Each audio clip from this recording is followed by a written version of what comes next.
There are men who rule through birthright and men who rule through fear. Duke Cadric Ravencroft was neither. He ruled through the kind of brutal certainty that comes only to those who have stood in the ruins of everything they once loved and decided that mercy was the weapon that killed them. His fortress rose from black cliffs like a scar against the northern sky, and when his shadow fell across the marble floors of Blackthorn Keep, even the stones seemed to hold their breath. They called him the Iron Duke. They called him monster. They called him necessary. What they never called him was wrong. And on the night Lady Alara Thorne arrived at his gates with royal blood on her hands and revolution burning in her eyes, the entire kingdom would learn why some men are not meant to be loved, only feared. But here's what the history books won't tell you. Sometimes the most dangerous thing a tyrant can do is start to feel something other than rage.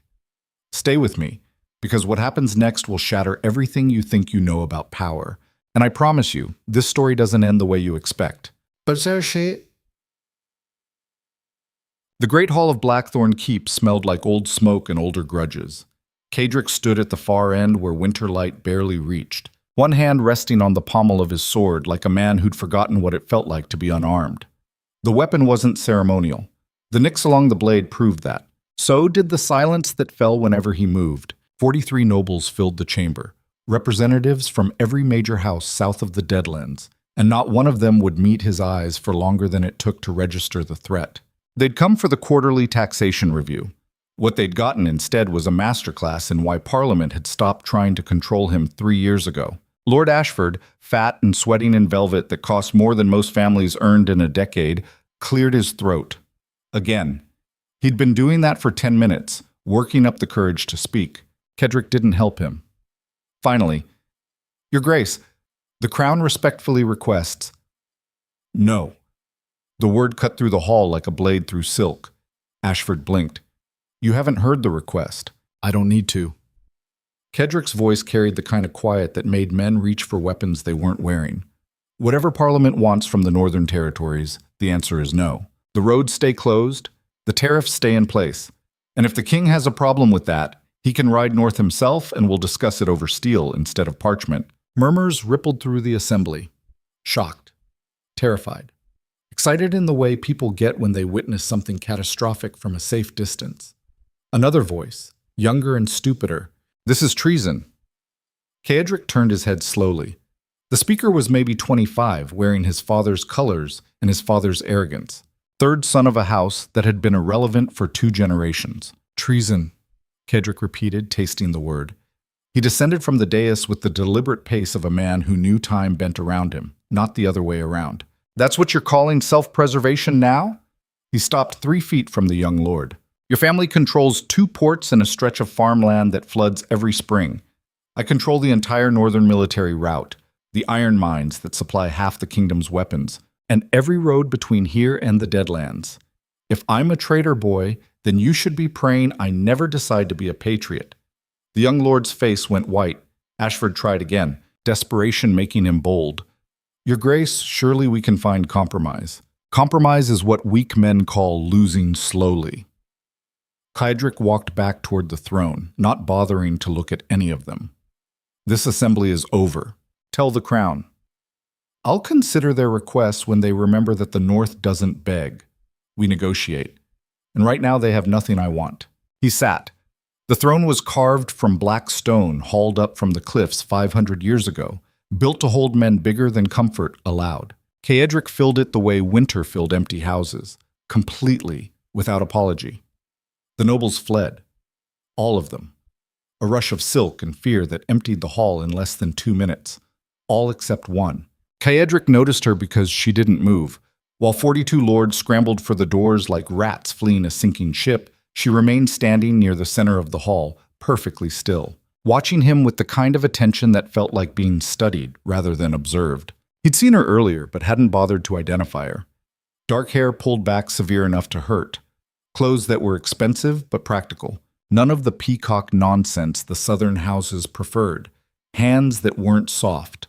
Eyes that didn't flinch. You're either very brave, Caedric said, or very stupid. She walked forward, not rushed, not hesitant, like someone who'd already calculated the risks and decided they were acceptable. Lady Alara Thorne. Her voice matched her appearance, sharp, clean, No wasted words. House Thorn of the Eastern Provinces. I'm here because my family is dead, and you're the only man in this kingdom with enough spine to do something about it. Kadric leaned back slightly. Interesting opening. 2 weeks ago, she continued, stopping at the base of the dais, my father, my 2 brothers, and my uncle were executed for refusing to surrender our mining rights to the crown. The charges were fabricated. The trial was a performance. And the king's new advisor, Lord Malachar Vane, now controls the richest copper deposits in the Eastern Territories. Condolences. Kedric's tone suggested he'd given more emotional investment to choosing breakfast. But that's not my problem. It will be. Alara's eyes were the color of smoke over snow. Vane isn't stopping with Thorn lands. He's systematically dismantling every house that won't bend to him. In 6 months, he's seized control of 4 major territories. Yours is next.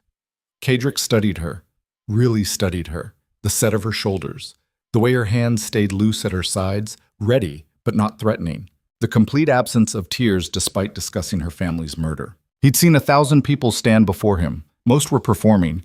This woman wasn't. And you came here because? Because I want revenge. No hesitation, no pretense. And you want to protect what's yours. I'm offering an alliance. Kedric almost smiled. Almost. Bold. But alliances require trust, Lady Thorn. You're asking me to believe you're not a crown spy sent to draw me into open rebellion. If I were a spy, I'd be better dressed. She gestured at her travel-stained clothes. And I'd have started with flattery instead of facts. Fair point. He stood, walked down the steps until they were level, close enough that he could see the silver threading through her dark hair near her temples. Grief did that to people. Or stress. Or being hunted. Tell me something, he said quietly. If I refuse you, what's your next move? I find another way to destroy Malachar Vane. Alara met his gaze without blinking. Or I die trying. Either way, your refusal doesn't change what's coming for you. The honesty was refreshing. Most people who stood in front of Kadric lied by omission or commission. Fear made them creative. This woman just spoke. He circled her slowly. A wolf evaluating prey that might actually fight back. Your family had a reputation, he said. Your father was known for his principles. Died for them, apparently. Are you like him? No. The answer came fast, clean. My father believed the system could be fixed from within. He died believing in laws that don't exist anymore. I'm not making that mistake. Kadric stopped in front of her again. Then what do you believe in? Alara's smile was cold and broken and somehow perfect. Power. And the willingness to use it. Now that, Kadric thought, was interesting. The deal was struck over wine that cost more than most people's homes and tasted like winter stripped to its essentials. Kadric's private study overlooked the Black Sea through windows that rattled when the wind came in hard. Maps covered every table, reports, intelligence. The accumulated evidence of a man who never stopped fighting even when the war wasn't visible. Alara stood at the window, watching the waves crash against the cliffs hundreds of feet below. She hadn't touched her wine. You'll have rooms in the East Wing, Kadric said, signing a document that formalized her status as a political guest rather than a prisoner. That distinction mattered in a place like Blackthorn. Access to the library, the training yards, and council meetings. But you don't leave the keep without my permission. And you don't contact anyone outside these walls without my knowledge. Understandable. Alara turned from the window. And in exchange? In exchange, you tell me everything you know about Malachar Vane's network. Every contact, every alliance, every piece of leverage he's collected. You help me identify which of my own people might be compromised. And when the time comes to move against him, you stand beside me and don't hesitate. She picked up her wine glass, finally drank. When the time comes to move against him, I'll be the one holding the blade. Kadric smiled. Actually smiled. It transformed his face in a way that made him look almost human. Dangerous, but human. I think this might actually work, Lady Thorn. Alara set down her glass. Let's be clear about something, Your Grace. I didn't come here for partnership. I came here for weapons. You're the most dangerous man in the kingdom, and I need that danger aimed at my enemies. Don't mistake my honesty for friendship. The smile faded. Good. Because friends are liabilities I can't afford. Enemies are at least predictable.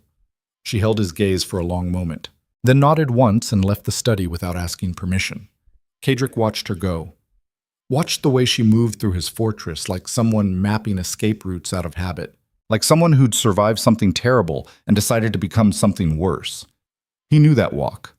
He'd perfected it himself. 3 days later, the first assassination attempt happened. Kadric was in the training yard, running drills with his personal guard.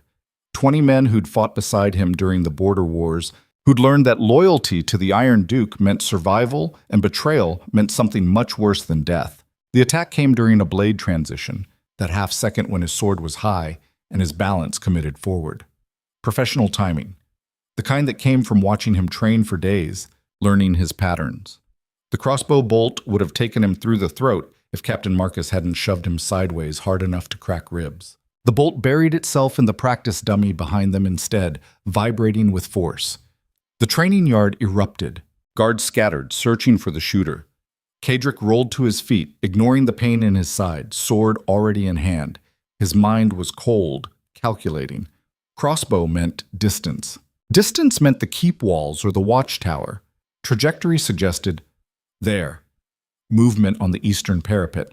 He was running before his guards could stop him. Up the stone stairs, 2 at a time, boots finding purchase through decades of muscle memory. Behind him, Marcus was shouting orders. But Kadric wasn't waiting for backup. He burst onto the parapet in time to see the assassin turning to flee. Black clothes. Face covered. Medium build. Could be anyone. Stop. The command carried absolute authority. The assassin hesitated for half a heartbeat. Fatal mistake. And Kadric closed the distance with the speed of someone who'd spent 20 years turning violence into art. He didn't kill. Not yet. The assassin went down hard, disarmed, pinned against the stone with Kadric's blade at their throat. One chance, Kadric said quietly. Who sent you? The assassin spit at him. Missed. Kadric sighed. Wrong answer. He yanked down the mask. Female. Young, maybe 30. Face he didn't recognize, which meant she wasn't one of his people. The fear in her eyes was real, though. The kind that came from knowing you'd failed and knowing what failure cost. Marcus arrived with 6 guards. Kadric didn't look up. Take her to the interrogation rooms. I want to know everything. Who hired her, how she got into my keep, and who else is compromised. You have until sunset. Marcus grabbed the woman roughly. It will be done, Your Grace. They dragged her away. Kadric stood slowly, examining the blood on his hands. His blood. The fall had opened something near his ribs. Not serious, but painful. Proof that he was mortal after all. Footsteps behind him. He turned, sword still drawn.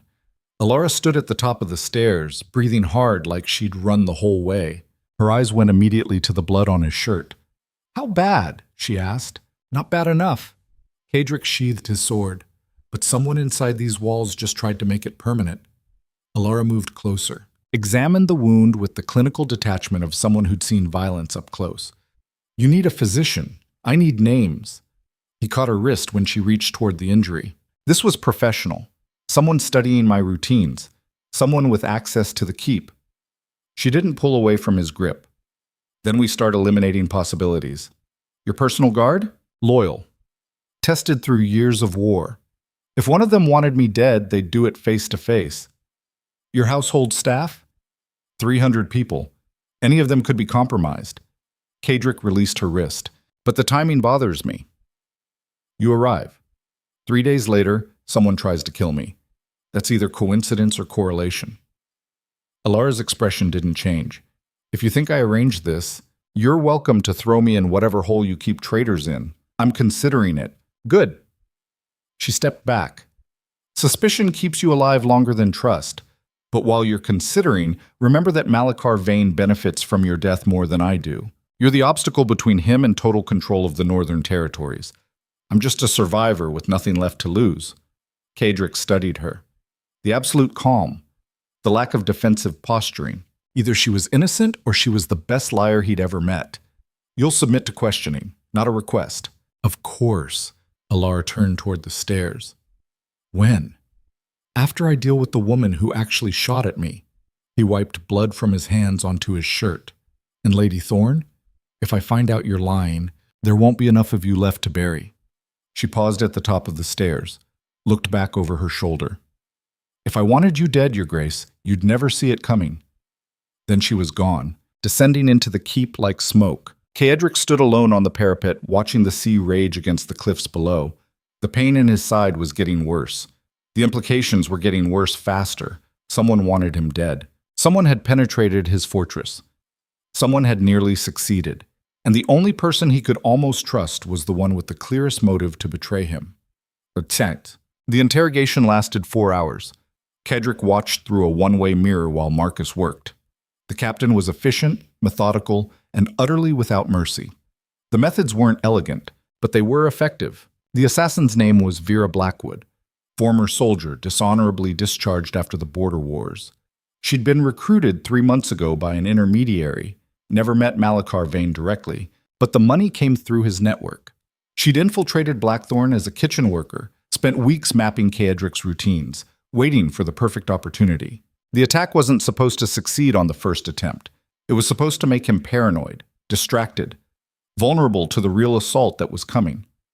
When Marcus asked about the real assault, Vera stopped talking. Even through the pain, even through the fear, she went completely silent. Marcus looked up at the mirror.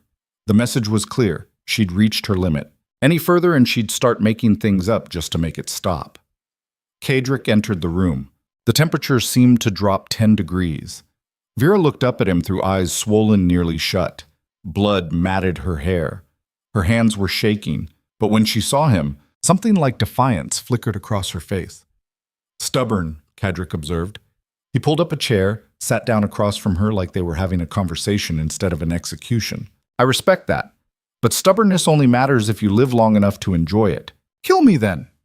Her voice was wrecked, but it still had edges. I knew the risks. I'm sure you did. Kaedric leaned forward slightly. But here's what you didn't know. The real assault you're protecting? It's not going to happen. Because tomorrow morning, I'm going to send Malachar Vane a message so clear, so brutal, that every spy in this kingdom will think twice before taking crown money again. Vera's eyes widened, just slightly, just enough. Kaedric smiled. It wasn't a kind expression. You're not a true believer. You're a mercenary, which means you can be bought. So here's my offer. Tell me everything about Vane's network, every contact, every safe house, every piece of his operation you know about. In exchange, you live. Not free, not comfortable, but alive. And if I refuse, then I'll make your death last long enough that you'll beg to tell me everything anyway, and then I'll kill you regardless because you made me waste time I don't have. The pragmatism hit harder than Marcus's fists had. Vera stared at him, weighing her options against the absolute certainty in his voice. How do I know you'll keep your word? You don't. Kaedric stood. But I've ruled the North for 10 years through fear and reliability. I keep my promises. All of them. Even the ones about what happens to people who betray me. He walked toward the door. Marcus will bring you writing materials. You have until dawn. After that, the offer expires, and you do too. Kaedric left her sitting there, broken and calculating. In the corridor outside, Alara was waiting. She'd been searched, questioned for 3 hours by Kaedric's most trusted interrogators, and cleared, tentatively. The consensus was that she was either innocent or so skilled at deception that torture wouldn't break her anyway. How is she? Alara asked, deciding whether survival is worth the price. Kaedric started walking. Alara fell into step beside him. They moved through the keep's stone corridors like two predators sharing temporary territory. And if she doesn't talk, then I lose a valuable intelligence source and gain another corpse for the cliffs. He glanced at her. This doesn't bother you? The methods? Alara's expression was carved from ice. My family died screaming while a crowd of nobles watched and did nothing. Your methods bother me about as much as gravity. They climbed the stairs toward the residential levels in silence. The keep was quiet this time of night, guards at intervals, torches burning in iron sconces, shadows that moved with intention. At the landing where their paths diverged, his chambers to the west, her quarters to the east, Kaedric stopped. You should know something, he said. The attack today? It wasn't just about killing me. It was about creating chaos, making me question everyone around me, isolating me. Makes sense. Alara tilted her head slightly. A paranoid tyrant is easier to manipulate than a confident one. Exactly. Kaedric turned to face her fully, which is why I need to know right now, before this goes any further. Are you playing me? The question hung between them like a blade. Alara held his gaze. Didn't flinch. Didn't look away. I'm using you. I've been clear about that from the start, but using you and playing you aren't the same thing. I need Malachar Vane dead. You're the weapon I'm pointing at him. Our interests align. When they stop aligning, I'll tell you. Most people would have lied, offered empty assurances about loyalty and friendship. Kaedric was so tired of liars. Good, he said, because the moment I think you're betraying me, I'll end you so fast you won't have time to regret it. Understood. She didn't move, didn't back down. And the moment you become a liability instead of an asset, I'll walk away and find another weapon. The honesty was brutal, refreshing, terrifying. Kaedric realized with something like surprise that he actually liked her. Get some sleep, Lady Thorn. Tomorrow we start dismantling Vane's operation piece by piece. She nodded once. Left. Kaedric stood alone in the corridor, listening to her footsteps fade. Behind him, the keep settled into its night rhythms. Guards changing shifts, fires banked, doors locked. His fortress. His power. His empire built on fear and iron. And now, possibly, his greatest vulnerability was a woman who'd walked in offering revenge and honesty instead of love and lies. He touched his side where the wound had started to ache again. Mortal. Fallible. Human despite everything he'd done to excise that weakness. In the distance, thunder rolled across the Black Sea. Storm coming. Kaedric smiled into the darkness. Let it come. He'd weathered worse. Dawn brought answers written in shaking handwriting. Vera Blackwood had talked, extensively. She'd provided names, locations, coded messages, financial routes, everything she knew about Malachar Vane's network. The information was incomplete but valuable, enough to strike. Kaedric read the documents in his study while the sun bled red across the horizon. Alara sat across from him, absorbing the intelligence with the focus of someone memorizing enemy territory. This is bigger than we thought, she said quietly. Vane has people in 7 noble houses. 3 of them are in Parliament, and 2 of them visited Blackthorn in the last month. Kaedric tapped one name on the list. Lord Ashford, the fat bastard who tried to negotiate yesterday. He's been feeding Vane information about my tax policies and military movements. What do you want to do about it? Kaedric set down the papers. Looked at her. I want to send a message that makes every spy in the kingdom reconsider their life choices. Alara leaned forward. I'm listening. We don't kill Ashford. We destroy him, financially, socially, politically. We leak evidence of his corruption to his own allies. We bankrupt his family. We make him an example so grotesque that even Vane's most loyal people start wondering if the money's worth it. And the others on the list? Kaedric smiled. It wasn't pleasant. We turn them. Make them double agents feeding Vane false information while we prepare the real assault. And when the time comes, they'll be in position to cripple his operation from within. It's ruthless. It's survival. Alara studied him for a long moment, then nodded. When do we start? Today. Kaedric stood. I need you to do something for me. Something dangerous. She stood as well. Of course. I need you to go back. To the capital. To court. You'll present yourself as a refugee from Thorn House seeking the crown's protection. Vane will approach you. He can't resist recruiting survivors from the houses he's destroyed. You'll let him. You want me to infiltrate his inner circle. I want you to become someone he trusts, someone he confides in, someone who can get close enough to cut his throat when the time comes. Kaedric walked around the desk. But understand what I'm asking. If you're caught, I can't protect you. If you're compromised, you're on your own. And if you fail, you die alone in a cell screaming things that will give Vane every secret we have. Alara didn't hesitate. When do I leave? 3 days. That gives us time to build your cover story, forge the necessary documents, and establish communication protocols. You'll report directly to me through coded messages delivered by merchants I control. And if something goes wrong, then improvise or die. Those are the only options in this kind of work. She nodded, turned to leave. Wait. Kaedric caught her arm. Why are you really doing this? The truth. Not the revenge story, not the political survival narrative. Why are you willing to walk into Vane's fortress knowing you might not walk out?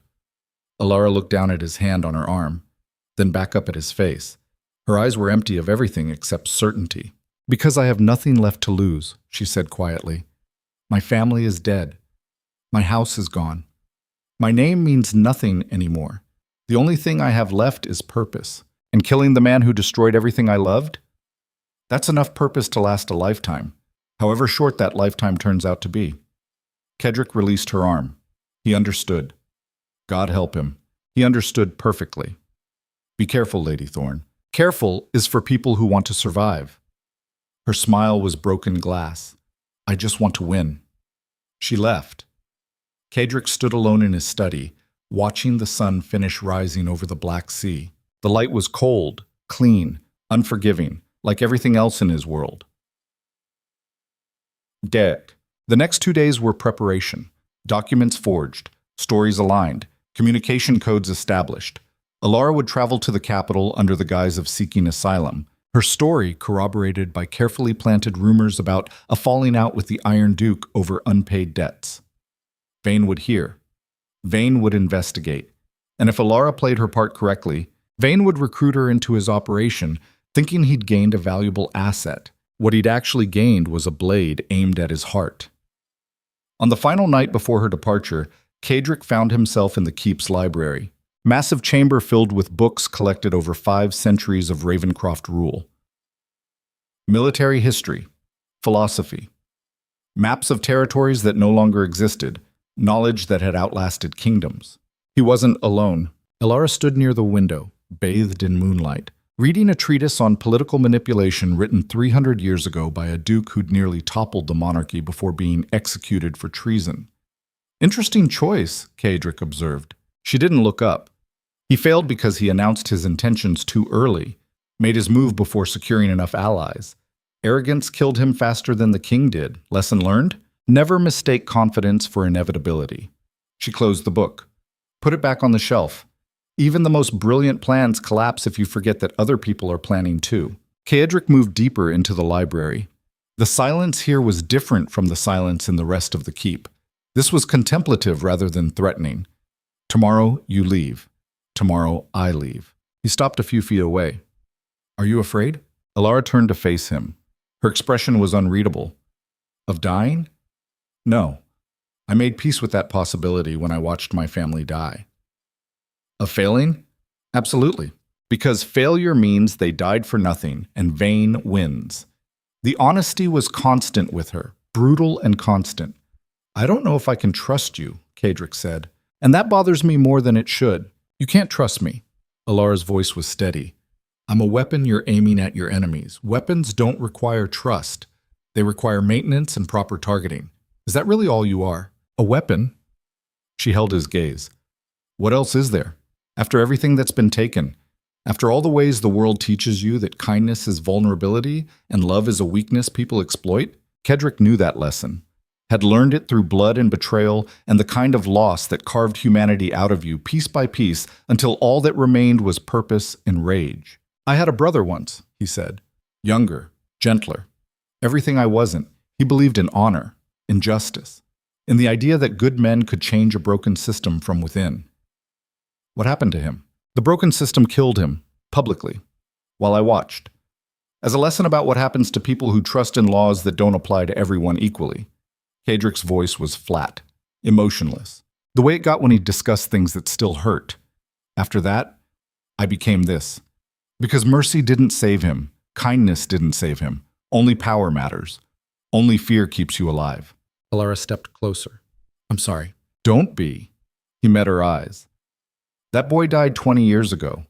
What's left is someone who learned the right lessons, who built an empire on the bones of people who underestimated him, who rules through certainty instead of hope. And is it enough? The empire? The fear? The certainty?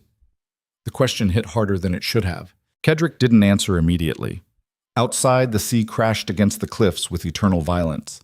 Inside, 2 people who'd both lost everything stood in borrowed moonlight trying to remember what it felt like to be human. Finally, it has to be.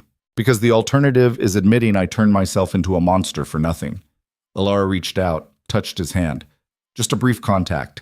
Fingertips against knuckles scarred from decades of sword work. Then, we're the same, she said quietly.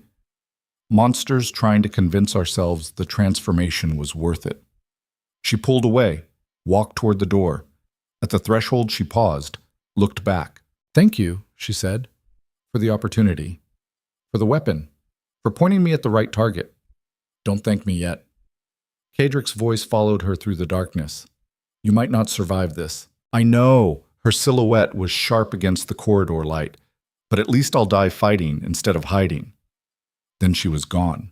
Kedrick stood alone in the library, surrounded by the accumulated wisdom of dead men who'd all thought they understood power. The truth was simpler and more terrible than any book could capture. Power was just organized violence wrapped in acceptable language.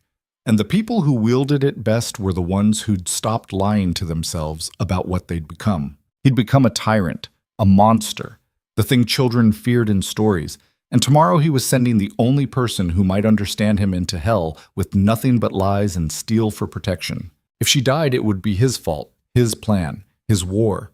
If she died, he'd feel nothing. He had to feel nothing. Feeling things got people killed. Dawn came too fast. Alara left Blackthorn Keep in a merchant's wagon, dressed in clothes 3 steps above poverty, carrying papers that identified her as a minor noble seeking the crown's mercy after political persecution. The story was believable. The documentation was perfect. The risk was absolute. Kaedric watched from the battlements as the wagon disappeared into the northern forests. Didn't let himself feel anything about it. Couldn't afford to. Captain Marcus appeared beside him. "She's either very brave or very broken." "Both." Kaedric turned away from the view. Bravery and trauma look the same from a distance. Only difference is whether they survive long enough for people to call them heroes. Do you think she'll succeed? I think she'll try. Whether that's enough. Kedrick started walking back toward the keep. "We'll know soon enough. And if Vane discovers she's a plant, then I'll burn the capital to find her body and make sure everyone who touched her dies screaming." Marcus didn't question it. Didn't point out that starting a war over one person was insane. He'd served Kaedric long enough to know that the Duke's promises were absolute, even the terrible ones. Especially the terrible ones. The day progressed in strategic meetings and intelligence reports. Vera Blackwood, having provided everything she knew, was moved to a secure cell. Not comfortable, but alive as promised. The information she'd given was being weaponized.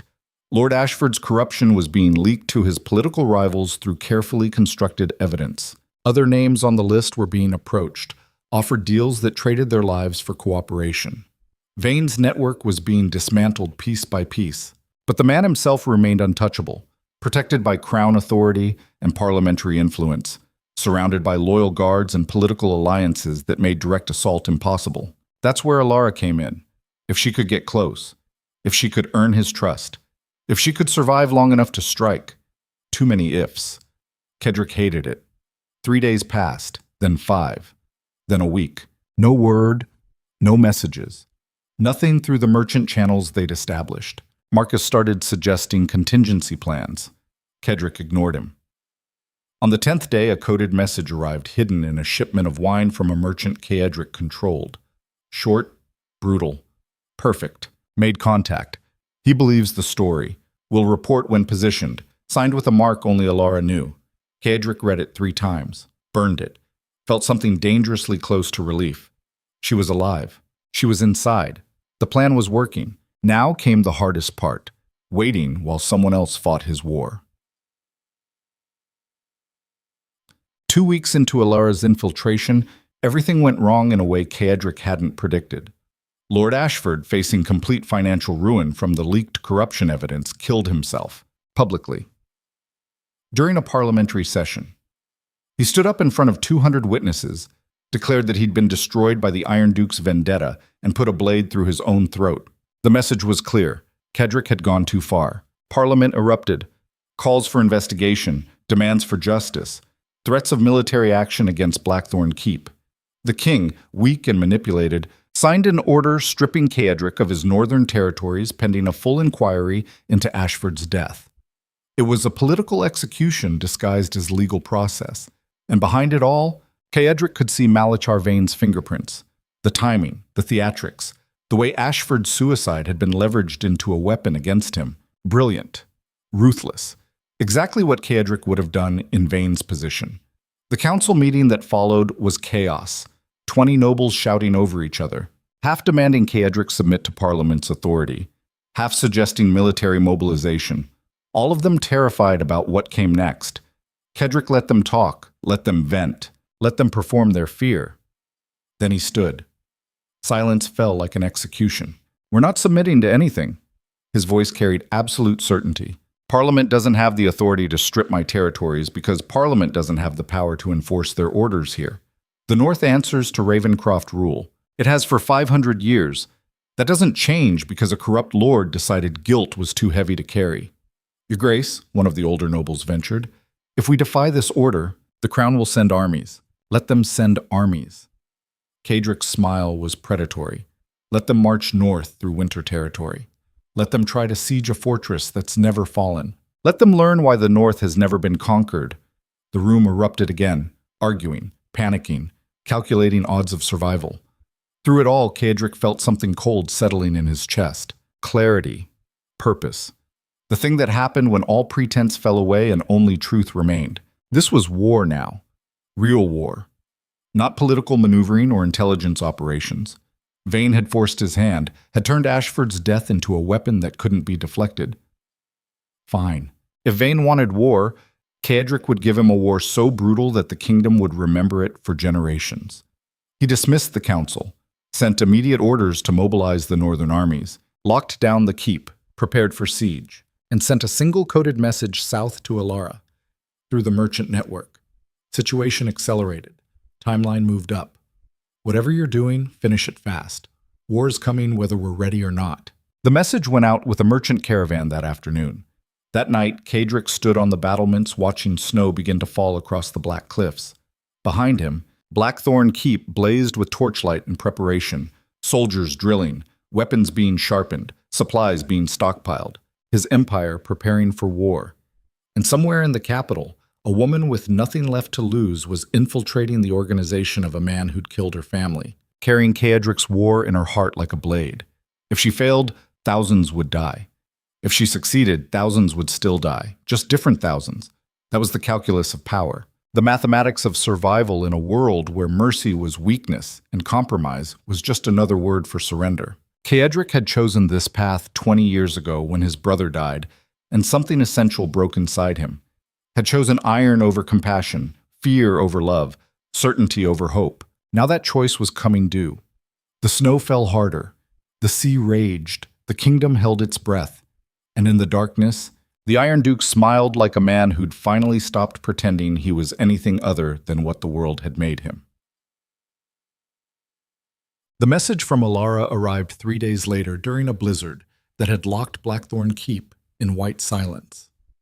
Caedric broke the seal with hands that didn't shake, read the contents once, twice, 3 times to make sure he understood correctly. Then he started laughing. Not humor, something darker. The sound a man makes when he realizes the universe has a sense of irony after all. Marcus, who'd been waiting for the message, looked up sharply. Your Grace? Caedric handed him the letter. Read it. Marcus did. His face went pale. This is insane. Brilliant. Possibly suicidal.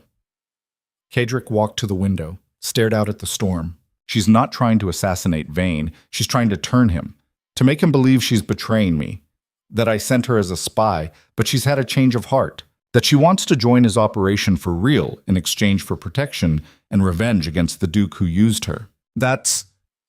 Marcus struggled for words. That's either genius or she's actually betraying you. I know. Caedric's reflection in the window was sharp, dangerous, which is why it's perfect. If it works, Vane brings her fully into his inner circle, gives her access to everything, his plans, his allies, his weaknesses. And when the moment comes, she destroys him from within. And if it doesn't work, then she's dead and we're at war with a man who knows every strategy we were planning. The silence stretched. Do you trust her? Marcus asked finally. No. Caedric turned from the window. But I trust that her hatred of Vane is real. And I trust that she's smart enough to know her only chance of survival is success. Everything else is just variables. What do you need from me? Send confirmation through the merchant network. Tell her to proceed. and start preparing for the possibility that this all goes wrong and we end up laying siege to the capital. Marcus saluted. Left. Kaedric stood alone in his study, holding a letter from a woman who was either the key to his victory or the architect of his destruction. The uncertainty should have bothered him. Instead, it felt almost alive. For 20 years, he'd built an empire on certainty, on control, on the absolute elimination of variables he couldn't manage. And now he'd handed his entire strategy to someone who operated on revenge and rage and the kind of desperate courage that came from having nothing left to lose. It was the opposite of everything he'd learned. It was the stupidest thing he'd ever done. It was the only choice that might actually work. Outside, the blizzard howled. Inside, the fires burned. And somewhere in the capital, Lady Alara Thorne was playing the most dangerous game in the kingdom with nothing but lies and steel for protection. If she won, they both survived. If she lost, the kingdom drowned in blood. Kaedric poured himself wine, drank, tasted winter and war and the bitter edge of something that might have been hope if he still believed in things like that. The endgame was beginning, and for the first time in 20 years, the Iron Duke had no idea how it would end. The confirmation reached Alara through a wine merchant who smelled like cheap tobacco and expensive secrets. She received it in a narrow alley behind the capital's eastern market, where the cobblestones were slick with something that might have been rain or blood or both. The coded message was simple enough that she burned it in her mind before the paper hit the gutter. Proceed. Trust your instinct. War is coming regardless. No encouragement, no false comfort. Just Kaedric being exactly what he was. A man who'd traded humanity for efficiency so long ago that he'd forgotten the difference. Alara liked that about him. Lies dressed as kindness were worse than honest brutality. She folded the ashes into the grime and walked back toward the inn, where Malachar Vane's people had been watching her for 3 days straight. The surveillance was clumsy enough to be intentional. Vane wanted her to know she was being evaluated, wanted to see if she'd panic or run or make contact with Blackthorn. She did none of those things, just lived her cover story. Frightened refugee, betrayed by the Iron Duke, desperate for protection, willing to negotiate. The performance was flawless because it wasn't entirely performance. The fear was real. The desperation was real. She just aimed it at different targets than Vane suspected. On the 4th day, they came for her. 2 men, well-dressed, polite in the way that suggested violence was always an option if politeness failed. They found her in the inn's common room drinking watered wine that tasted like regret. Lady Thorne. The taller one spoke with a capital accent, educated vowels wrapped around threats. Lord Vane requests the pleasure of your company. Alara looked up slowly. Let them see the calculation in her eyes. The woman weighing odds of survival against dignity. And if I refuse? The shorter one smiled. It didn't reach his eyes. Then we'll be forced to extend the invitation more aggressively. She stood, smoothed her dress, followed them into the street like a prisoner who'd decided cooperation beat resistance. They led her through the capital's administrative district, where government buildings rose like monuments to bureaucratic power, past the parliament chambers where her father had once believed laws mattered more than the men who wrote them, through gates guarded by soldiers who looked through her rather than at her, into the Dragon's Lair. Vane's offices occupied the entire 3rd floor of the Royal Treasury building. Ironic, considering how much he'd stolen from it. The corridors were marble and mahogany, art that cost more than most people earned in lifetimes. The accumulated evidence of corruption polished until it looked like legitimacy. The tall guard knocked once. A voice from inside. Enter. The door opened. Alara stepped through. The room beyond was designed to intimidate. Floor-to-ceiling windows overlooking the capital. Desk carved from a single piece of black oak. Behind it, Lord Malachar Vane himself, looking exactly like a man who'd murdered his way to power and convinced everyone it was politics. He was younger than she'd expected, maybe 45, handsome in the way predators are before you notice the teeth, silver threading through dark hair, eyes that cataloged weakness the way other men cataloged wine. Lady Thorne, he gestured to a chair. Please, sit. Alara sat, kept her hands visible, her posture submissive but not broken. The performance required precision. Too much fear looked fake. Too little looked stupid. Vane studied her for a long moment, then smiled. You have beautiful eyes. Did your father tell you that? The mention of her father was intentional. testing for reaction. Alara let her expression tighten just slightly. Grief controlled but present. My father told me many things. Most of them turned out to be lies about how the world actually works. Vane's smile widened. Good answer. He stood, walked around the desk with the casual confidence of someone who knew every guard in the building answered to him. I've been researching your family. The Thorns had quite a reputation. Mining, metalwork, honest to a fault. He stopped behind her chair. She forced herself not to turn, not to track the threat. Your father refused to bend, Vane continued. Refused to compromise. Refused to understand that principles are just another word for inflexibility. And inflexibility gets you killed. Alara finished. I learned that lesson watching him die. Vane circled back into view, leaned against his desk, arms crossed, evaluating. And the Iron Duke? What lesson did he teach you? That everyone is using everyone. That protection is just ownership with better marketing. That men like him see people as assets to be leveraged. Alara met his gaze. He brought me to Blackthorn claiming he'd keep me safe from the crown. What he actually did was try to turn me into another piece on his game board. Vane nodded slowly. He hurt you. It wasn't a question. Alara knew the subtext. Vane wanted emotional damage he could exploit. Wanted her angry and wounded and desperate enough to betray the Duke out of spite. She gave him what he wanted, wrapped it in truth to make it sell. He made promises, she said quietly. Protection. Partnership. He made me believe I mattered as something other than a tool. Then the moment it served him, he tried to send me south as a spy. No choice. No discussion. Just orders dressed up as strategy. The best lies were adjacent to truth. Kedrick had sent her south as a spy. Everything else was interpretation. Vane was quiet for a moment, then, and you decided to flip the script. Come south anyway, but on your terms instead of his. I decided I was done being used by men who think power gives them ownership of other people's lives. Alara's voice carried exactly the right amount of controlled rage. You killed my family. Kedrick tried to weaponize me. I'm tired of being everyone's victim. So what do you want? Revenge. The word came out clean, sharp. I want the Iron Duke to burn. I want his fortress to fall. I want him to know what it feels like when everything he built collapses. And I'm willing to give you everything I know about Blackthorn's defenses, his supply lines, his communication networks, all of it, if you guarantee me protection and a place in whatever comes after. Vane studied her. The silence stretched like a blade. Then he laughed. Actually laughed. The sound was genuine, surprised, almost delighted. You know what I like about you, Lady Thorn? You don't pretend. Most people who come to me play games. Pretend they're motivated by justice or loyalty or some other noble fiction. You're just honest about wanting revenge. Because revenge is the only honest motivation left, Alara said. Everything else is performance. Vane pushed off the desk, extended his hand. Welcome to the winning side. Alara stood, shook his hand, felt the trap close around her like silk over steel. She was inside.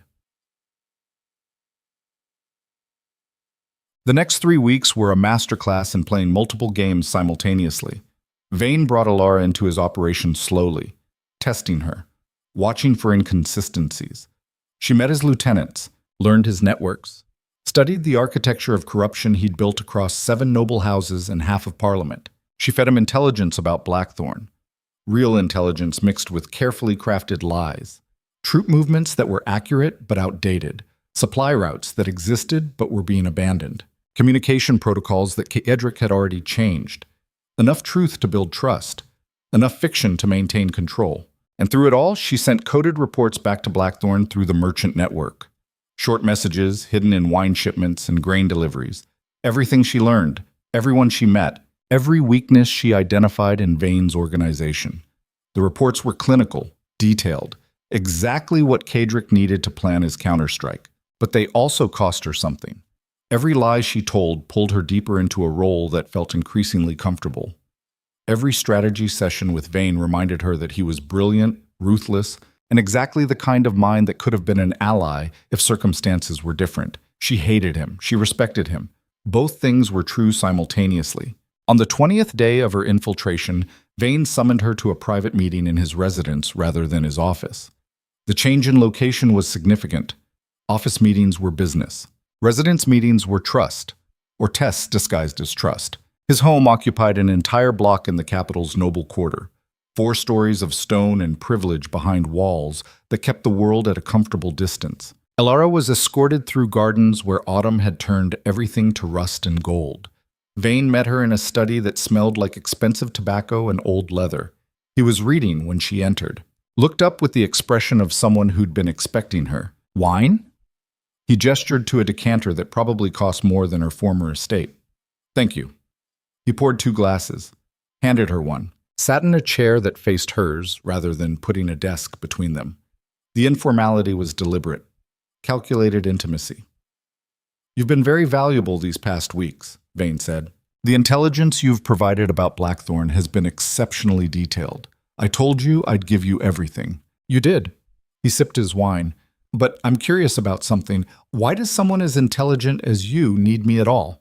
The information you have about the Iron Duke could be sold to any number of his enemies. Why bring it to me specifically?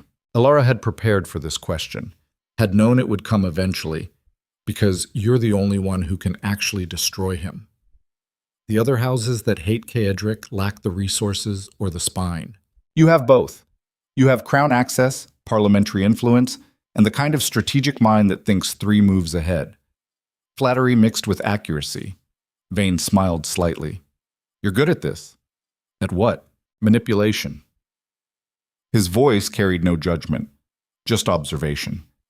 You know how to read people, know what they want to hear. Know how to position yourself as valuable rather than threatening. I had good teachers. My father taught me honesty. The world taught me that honesty gets you killed. Kaedric taught me that power is the only language anyone actually speaks. And what did I teach you? Elara met his eyes. That maybe I've been playing for the wrong side. The admission hung between them like smoke.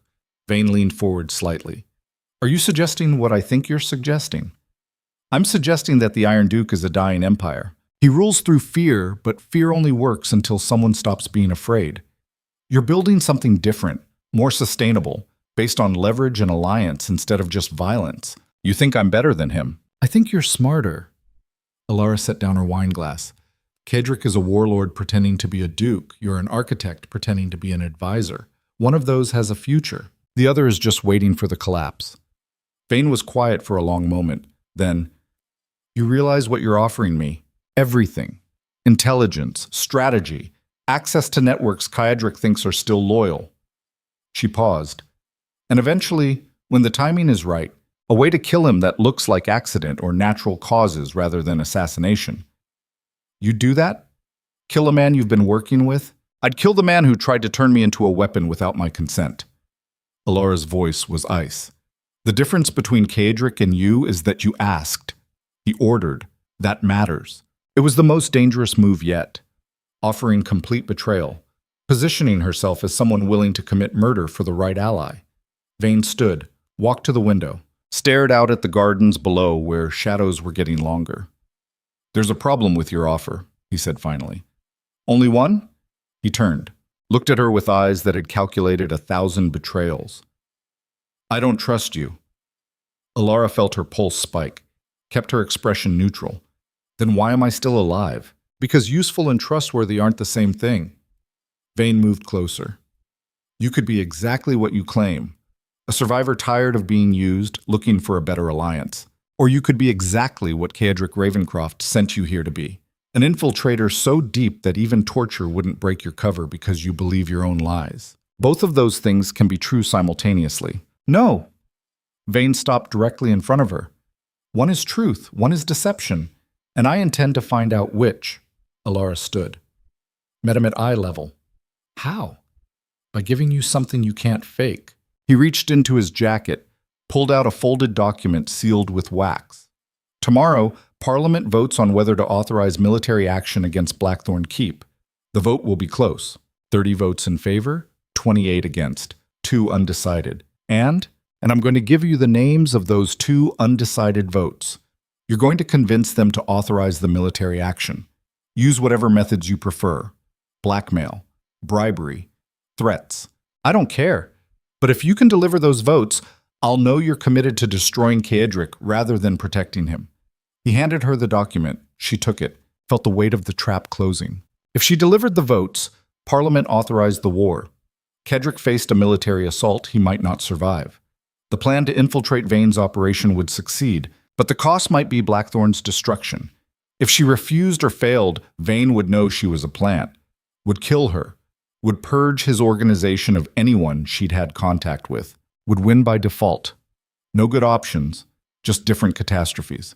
Alara opened the seal, read the names, committed them to memory, looked up at Vane with an expression that gave away nothing.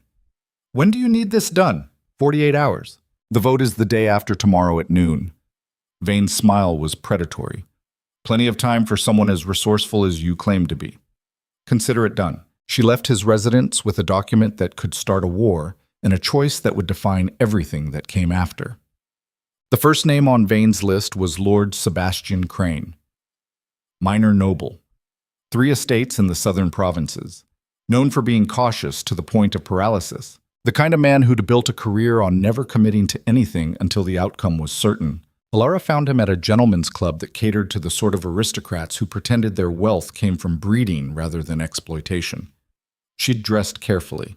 Conservative, but expensive. The appearance of someone who belonged in rooms where decisions got made. Crane was drinking alone in a corner booth, 40-something, soft around the middle, eyes that never stopped calculating odds. Lord Crane. Alara slid into the booth across from him without asking permission. We need to talk. He looked up, confused, wary. I don't believe we've been introduced. We haven't, but I know you're voting on the Blackthorn authorization tomorrow, and I know you're undecided. His expression closed down. Whoever you are, I don't discuss political matters with. Your daughter attended the Royal Academy 3 years ago. Alara's voice was conversational, friendly even. She was expelled for theft, small items from other students, a ring, a bracelet, nothing major. You had the record sealed, paid the Academy a substantial donation to ensure it never became public. Crane's face went white. How did you... I know because Malachar Vane knows everything that happens in this city, and he knows that if those records became public, your family's reputation would collapse. Your daughter's marriage prospects would evaporate. Your standing in Parliament would become complicated. This is blackmail. This is strategy. Alara leaned forward. Tomorrow, you vote yes on the Blackthorn authorization. In exchange, the records stay sealed. Your daughter's mistake stays forgotten. Your family maintains its position. And if I refuse, then by tomorrow evening, every noble house in the capital will have copies of those records delivered by anonymous courier. Your daughter becomes a cautionary tale. Your family becomes a joke. Crane's hands were shaking. You're threatening my child. I'm protecting your political career by giving you an easy choice. Alara stood. 1 vote. That's all. Nobody even has to know why you changed your position. She left him sitting there, pale, defeated, broken by the thing everyone in power feared most, having their secrets weaponized. It was efficient, brutal, exactly what Vane needed to see, exactly what Alara hated herself for doing. The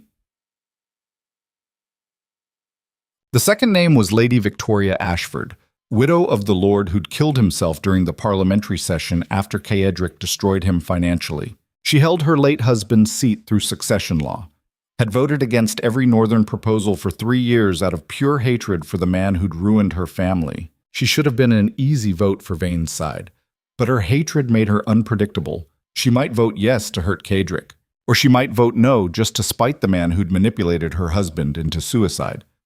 Alara found her in the capital's cemetery, standing at a grave that was too fresh, too raw. Lady Ashford. Alara approached carefully, respectfully. I'm sorry for your loss. Victoria turned. Mid-40s. Still beautiful in the way grief makes some people beautiful. Eyes that had cried themselves dry weeks ago. Are you? Or are you here to use it against me like everyone else? I'm here because tomorrow you have a choice. And I want you to understand what that choice actually means. Victoria laughed. It was a broken sound. Let me guess. Malachar Vane sent you. He wants my vote. He does. And you're going to threaten me? Blackmail me? Tell me about some secret my husband kept that will destroy what's left of my reputation? No. Alara stood beside her, both of them looking down at the grave. I'm going to tell you the truth. Your husband was destroyed by Caedric Ravencroft because he was feeding intelligence to Vane. The corruption charges were real. The financial crimes were real. Kedrick didn't fabricate anything. He just exposed what was already there. Victoria's breath caught. You're lying. I'm not. And you know I'm not because some part of you already suspected. Alara's voice was gentle, vicious in its gentleness. Your husband chose his alliances badly, played games he couldn't win, and when he got caught, he took the coward's way out instead of facing consequences. How dare you? I dare because tomorrow you can vote yes and help destroy the man who exposed your husband's crimes. Or you can vote no and protect the man who killed him. Either way, you're choosing which part of your grief matters more, revenge or principle. Victoria was crying now, silent tears that carved through carefully applied cosmetics. I don't know what to choose. Yes, you do. Alara turned to face her fully. You've known since the moment they lowered that casket. You're just afraid to admit it. She left Victoria standing there, weeping over a grave that represented a marriage built on lies and a future that had died with the man who'd betrayed everything for power. It was crueler than blackmail, more effective too, because people could resist threats. But truth? Truth was a weapon that cut through every defense. 48 hours later, Alara sat in the parliamentary gallery watching the vote unfold. The chamber was packed, nobles in formal dress, guards at every entrance. The king himself presiding from a throne that looked increasingly ceremonial as Vane's power grew. The authorization for military action against Blackthorn Keep was read aloud. Formal language about restoring crown authority, protecting the realm, ensuring the rule of law. Translation: destroy Caedric Ravencroft before he becomes powerful enough to destroy us. The votes were called. One by one, nobles stood and declared their position. Yes. No. Abstain. The tally climbed slowly toward the threshold needed for authorization. Alara watched Lord Crane stand when his name was called, saw the defeat in his shoulders, heard him say yes in a voice that barely carried. One down. Minutes later, Lady Victoria Ashford rose. Her face was composed, calm. She looked directly at the king and said yes with enough venom to poison the word. 2 down. The final tally: 32 votes in favor, 28 against. Authorization passed. The chamber erupted in controlled chaos. Nobles arguing, advisors calculating. The king looking relieved that someone else had made the decision for him. Alara sat perfectly still, watching the kingdom commit to war, watching everything she and Caedric had planned accelerate beyond control. She'd succeeded, had delivered exactly what Vane demanded, had proven her loyalty through actions that couldn't be faked, and in doing so, she'd potentially signed Caedric's death warrant. Shout. Vane summoned her that evening. Same residence, different energy. He was smiling when she arrived, actually smiling. You delivered. He poured champagne this time instead of wine. Both votes, exactly as promised. I told you I would. Yes, you did. But I didn't entirely believe you until I watched Crane's face during the vote. That level of misery can't be faked. He handed her a glass. You broke him. I gave him a choice. He chose survival. You gave him terror dressed as choice. Vane raised his glass. To efficiency. Alara drank. Tasted victory and self-loathing in equal measure. Vane set down his glass, leaned back in his chair. You understand what happens now. War. War, he agreed. Parliament authorized military action. The king signed the order this afternoon. Within a week, 5,000 troops will march north to Blackthorn Keep. They'll lay siege, starve him out or burn him out, whichever comes first. And you think Caedric will just submit? I think Caedric Ravencroft is the most dangerous man in the kingdom when he's cornered. Which is why I need you to do one more thing. Alara felt ice in her stomach. What? Go back to Blackthorn. Vane's voice was casual, perfectly casual. Tell him you've infiltrated my organization. Tell him you've gained my trust. Feed him some intelligence that's mostly true. Become his asset again. She kept her expression neutral. Why? Because when the siege begins, I need someone inside those walls feeding me information. Troop positions, supply levels, morale, everything. And you're the only person who can do it. Because he'll believe you came back to him. Alara's mind raced. This was the endgame. Vane was using her exactly how she'd wanted to be used. sending her back to Cadric with cover so deep that she could operate freely. But it also meant living in Blackthorn while an army surrounded it, meant being trapped when the assault began, meant dying if the keep fell. "When do I leave?" she asked. 3 days. That gives us time to prepare your cover story and brief you on exactly what intelligence I need. Vane stood, walked to the window. "And Lady Thorn, when you're inside those walls and the siege begins, remember which side you chose. Remember that Caedric Ravencroft is a dying empire, and dying empires tend to take everyone down with them." "I'll remember." "Good. Because if you don't, if you actually decide to warn him or help him, I'll make sure you suffer longer than your family did. And trust me, I was there when they died. I know exactly how long that was." The casual mention of her family's execution was intentional, a reminder of what Vane was capable of, what he'd already done. Alara met his eyes, nodded once, left before her control could slip. Outside, the capital streets were dark and cold. She walked without destination, just movement, just space to think.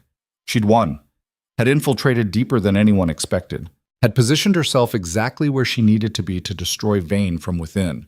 But she'd also started a war, had delivered the votes that authorized military action, had potentially doomed thousands of people to die in a siege that might end with Blackthorn Keep burning and Caedric dead in the ruins. The mathematics of survival were getting complicated. In an alley behind a closed bakery, Alara wrote a coded message on paper thin as whispers, sent it through the merchant network with instructions to deliver it to Blackthorn immediately. The message was simple: coming home, bringing a war, pray we're ready, Chikon. 3 days later, Alara rode north in a merchant caravan that smelled like grain and secrets. Behind her, the capital prepared for military mobilization, 5,000 troops gathering, supplies stockpiled, strategy sessions that would end in bloodshed. Ahead, Blackthorn Keep rose from the cliffs like a promise carved in stone, banners flying, walls intact, the fortress that had never fallen preparing to be tested in ways it hadn't been tested in 3 centuries. The caravan was stopped at the outer checkpoints. Guards examined papers, searched wagons. The security was tighter than when she'd left. Paranoia made manifest. But her documents were perfect. Vane had ensured that. She was waved through. The keep's interior was transformed, every corridor filled with soldiers drilling, every hall stacked with weapons and armor, every room converted to some aspect of siege preparation. This wasn't just a fortress anymore. It was a war machine. She was escorted directly to Caedric's study. No delay. No preliminaries. Like he'd been waiting for her. He stood at the window when she entered, silhouette against winter light, perfectly still, perfectly controlled. "You started a war," he said without turning. "I delivered the votes you needed to solidify my cover." Alara closed the door behind her. "Vane trusts me completely now. He's sending me back here to spy on you during the siege. Clever." Caedric turned. His face was unreadable, dangerous. And the 5,000 troops marching north to kill everyone in this fortress? Were they part of the plan too? The plan adapted. War was coming regardless. This way we control the timing. We control nothing. His voice was cold, precise. "We're about to be surrounded by an army that has parliamentary authorization and crown approval. Every noble house south of here either supports the assault or is too afraid to oppose it. We're isolated, outnumbered, and you delivered the votes that made it possible. Would you rather I'd refused and died, proving loyalty you'd never trust anyway?" The silence stretched like a blade. Caedric walked toward her slowly, stopped close enough that she could see the exhaustion around his eyes. The evidence that he'd been planning this siege for weeks without sleep. "Tell me everything," he said quietly. "Every detail, every weakness, everything Vane told you about the assault plans." Alara did. Spent 2 hours detailing troop numbers, supply routes, command structure, timeline. Everything she'd learned while embedded in Vane's organization. The intelligence was comprehensive, brutal. Exactly what Caedric needed to mount a defense. When she finished, he was quiet for a long moment. Then, "You played your role perfectly. I played it the only way that worked. Yes. But in the process, you gave Vane exactly what he needed to justify this war. Gave Parliament the authorization, gave the king political cover. You handed them everything. Because the alternative was dying in a cell while Vane purged his organization of anyone I'd contaminated. Alara's voice was sharp. I made the choice that kept me alive and useful. That's what spies do. Is it? Kadric moved closer. Or did you make the choice that felt powerful? That let you manipulate lords and break them? That gave you the thing you've been craving since your family died? And what's that? Control. His eyes were cold.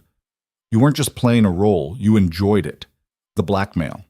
The psychological warfare, turning Crane into a coward and Ashford into an accomplice. You liked having that power. The accusation hung between them. Alara met his gaze, didn't deny it. Yes, I enjoyed it. Because for the first time since my family was executed, I wasn't a victim. I was the person making other people afraid. And it felt good. The honesty was brutal. Complete. Kadric studied her, then nodded slowly. Good. Because squeamishness gets people killed, and we're about to need every ruthless instinct you have. He walked back to his desk, pulled out maps, intelligence reports, plans written in his precise handwriting. The siege begins in 4 days, he said. Vane expects you to feed him information. You're going to do exactly that. But every piece of intelligence you give him will be carefully calculated to draw his forces exactly where I want them. You're using his spy network against him. I'm using everything against him, including you. Kadric looked up. And when the time comes, when the assault reaches its critical moment, you're going to send him information so valuable, so apparently actionable, that he'll commit his reserves to a strike that leaves him exposed. And then I kill him, personally. While his army watches. The plan was insane, brilliant, completely dependent on dozens of variables aligning perfectly. Alara smiled. I'm in. Of course you are. Because you're as broken as I am.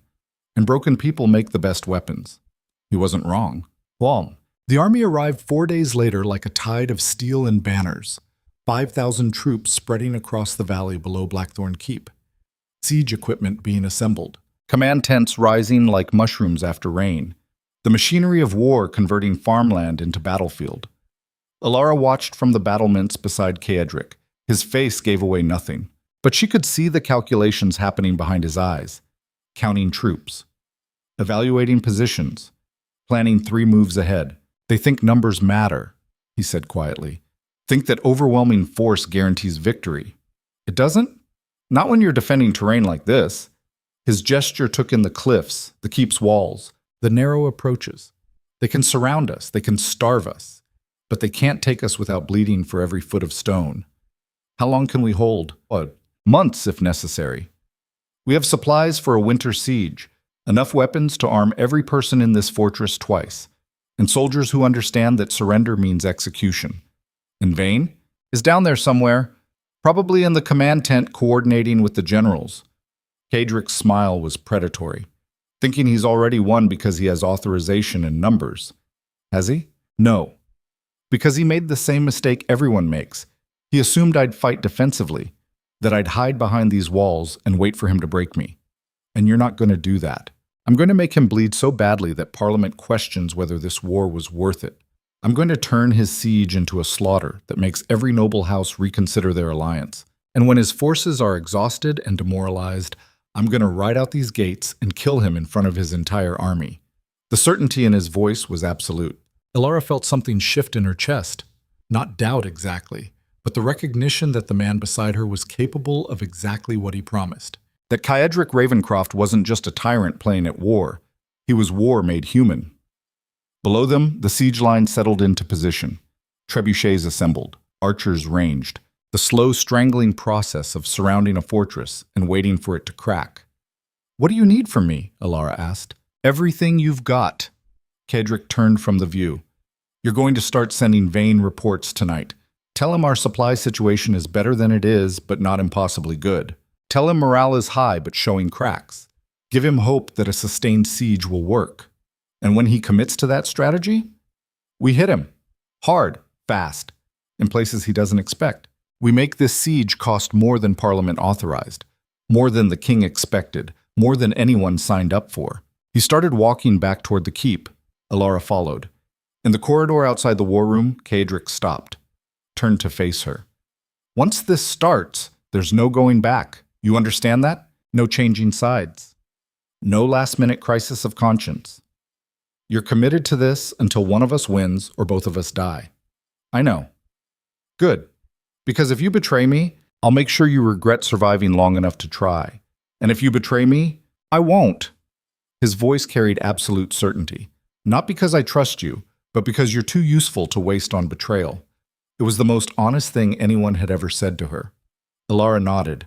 Then let's burn the kingdom down together. Kadric's smile was winter itself. Now you're speaking my language. The siege's first week was psychological warfare made manifest. Kadric's forces didn't hide behind walls. They raided. Every night, small teams slipping through siege lines, burning supplies, assassinating officers, creating chaos that made sleep impossible. Ilara sent carefully crafted reports to Vane, details about the raids, information about which approaches were most vulnerable, intelligence that was true enough to be valuable, but never quite accurate enough to prevent the next attack. Vane's responses came back through the same merchant network. Growing frustration, demands for better intelligence, promises of reward if she could identify patterns. She fed him patterns that didn't exist, made him see strategies where there was only opportunism, convinced him that Kaedric was playing a sophisticated game when mostly he was just being relentlessly violent. On the 8th day, the first major assault came. 2,000 troops hitting the eastern wall at dawn. Ladders, rams, covering fire from archers, the kind of coordinated attack that should have breached at least the outer defenses. It failed catastrophically. Kadric had anticipated the timing, had positioned his best troops exactly where the assault would concentrate, had prepared oil, stones, and defensive positions that turned the eastern wall into a killing ground. 400 attackers died in the first hour, another 200 in the retreat. The assault broke against Blackthorn like waves against cliffs. Ilara watched from an inner tower, watched men die screaming, watched the mathematics of war played out in blood and broken bodies, felt nothing except the cold calculation of strategy. Beside her, Captain Marcus was coordinating the defense, shouting orders, moving troops, efficient and brutal. When the assault finally retreated, he turned to her. Your intelligence about their approach was perfect. I told Vane you'd fortified the western wall, made him think the east was vulnerable. Ilara's voice was flat. He took the bait. 600 of his men paid for it. Yes. Marcus studied her. You feel anything about that? Should I? Most people would. Most people haven't watched their family die because someone decided laws didn't apply to them. Ilara met his gaze. Those men down there, they chose their side. They get to live with the consequences, or die with them. Marcus nodded slowly. You'll fit in here just fine. He left to oversee cleanup operations. Ilara stood alone watching the valley fill with smoke and screaming. Somewhere down there, Vane was calculating his next move, adjusting his strategy, probably wondering why his intelligence about the eastern wall had been so catastrophically wrong. She'd have to give him something real soon, something valuable enough to rebuild trust, something that would make him commit even harder to strategies that would ultimately destroy him. The game was getting complex. Layers within layers, lies wrapped in truth, wrapped in strategy. And somewhere in the middle of it all, Ilara had stopped being certain which side she was actually playing for. 2 weeks into the siege, Kadric summoned her to a private meeting. Not the study, not the war room, his personal chambers, the space he actually lived in when he wasn't being the Iron Duke. She'd never been here before. Expected something austere, military. Instead found something almost human. Books on shelves, maps on walls. A fireplace with actual chairs designed for comfort rather than intimidation. Kadric was standing at the window when she entered, watching snow fall across the valley where his enemies were freezing in their tents. Close the door, he said. She did. We need to talk about the endgame. He turned, faced her. The siege is bleeding Vane's forces, but it's also depleting ours. We can hold for months, but he can reinforce faster than we can. Eventually, mathematics wins. So what's the play? We accelerate, force a decisive confrontation before attrition becomes the deciding factor. Kadric gestured to a map spread across a table. I'm going to offer Vane single combat. Duke against advisor, trial by combat to settle the war. He'll never accept. He will if you convince him it's a trap he can exploit. Kadrick's eyes were cold. Brilliant. You're going to send him intelligence suggesting that I'm wounded, that the first assault did more damage than we've admitted, that I'm desperate enough to gamble everything on personal combat because I know the siege is failing, and he'll bring assassins. He'll bring everything, archers hidden in his honor guard, poison on the blade, backup plans layered so deep that he thinks there's no way I survive even if I win the actual duel. And you? I'll bring certainty. Kedrick smiled, and the willingness to murder everyone in that valley if they interfere.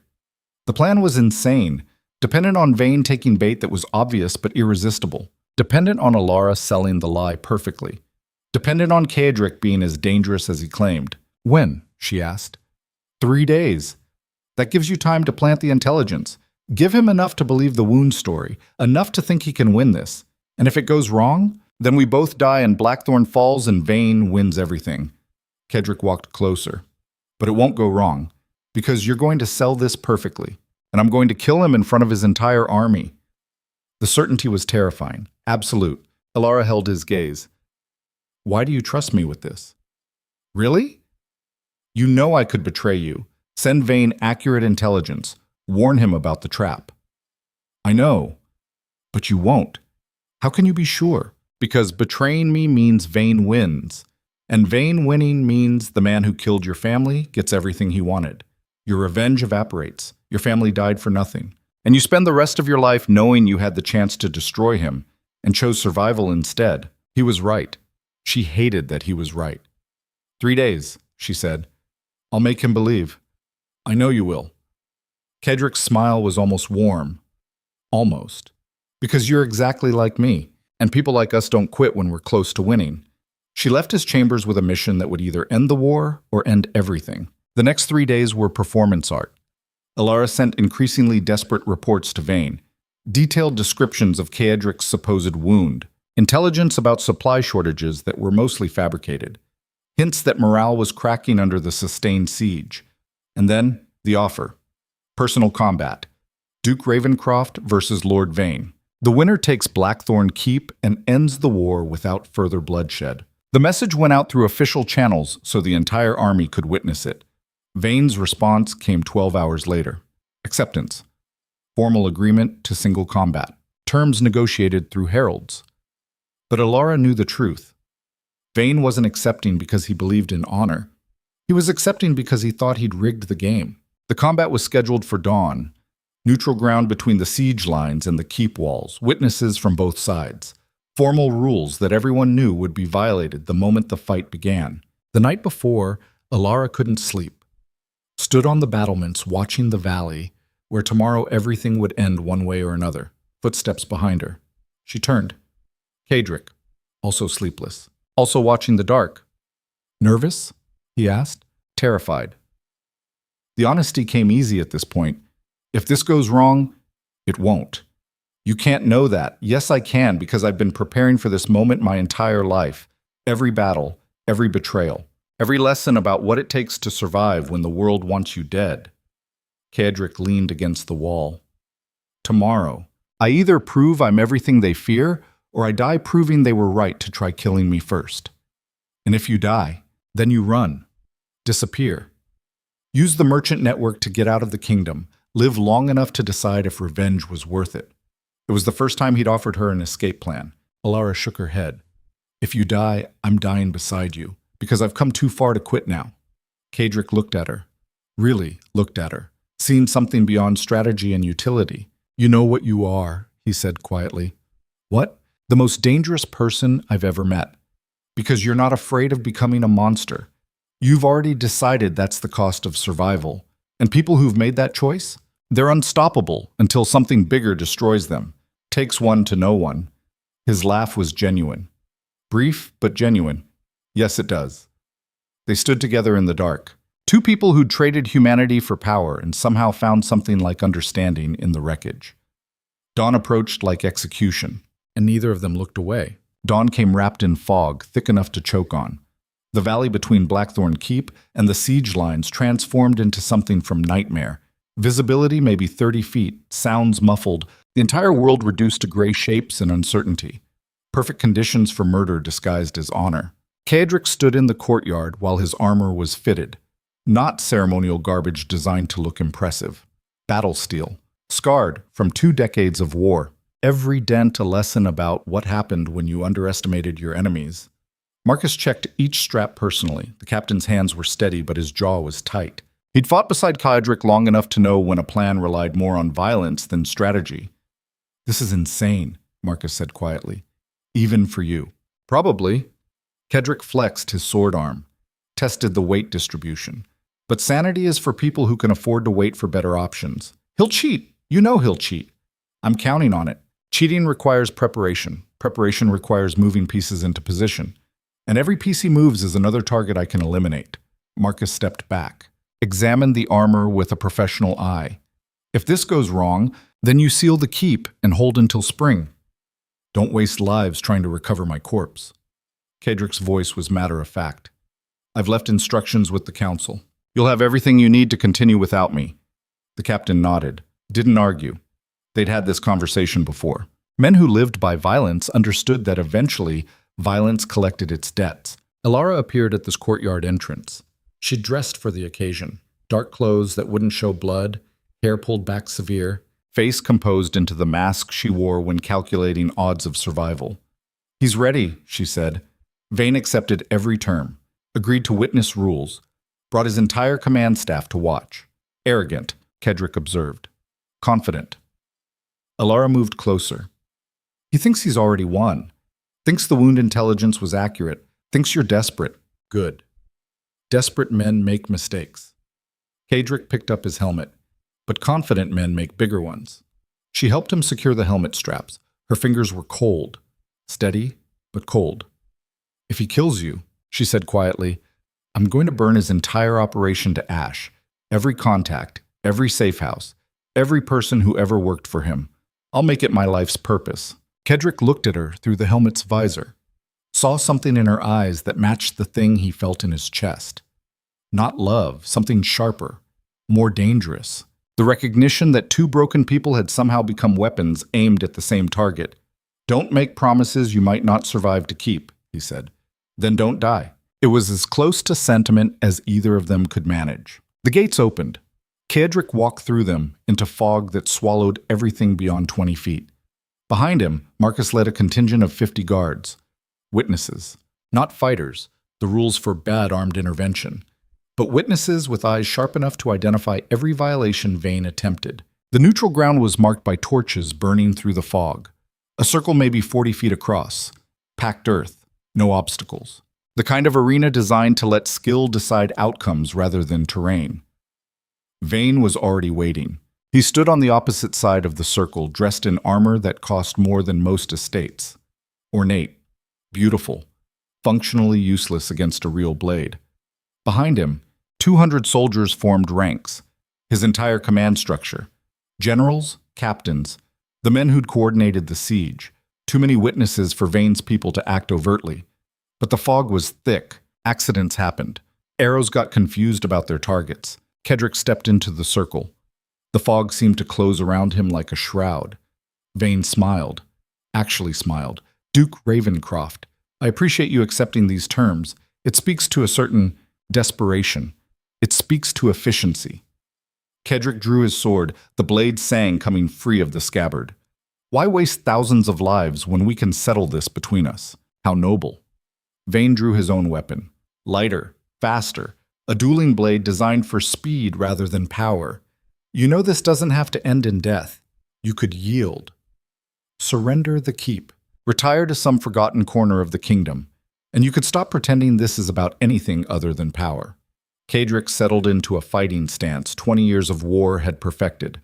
"But we're both past the point of comfortable lies." "True." Vayne's smile widened. "Then let's see which of us has earned survival." The fight began without ceremony. Vayne struck first, fast, precise. The kind of attack that came from expensive training with master swordsmen. His blade flickered through the fog, targeting joints in Kaedric's armor, weak points that would disable without killing. Kaedric parried, deflected.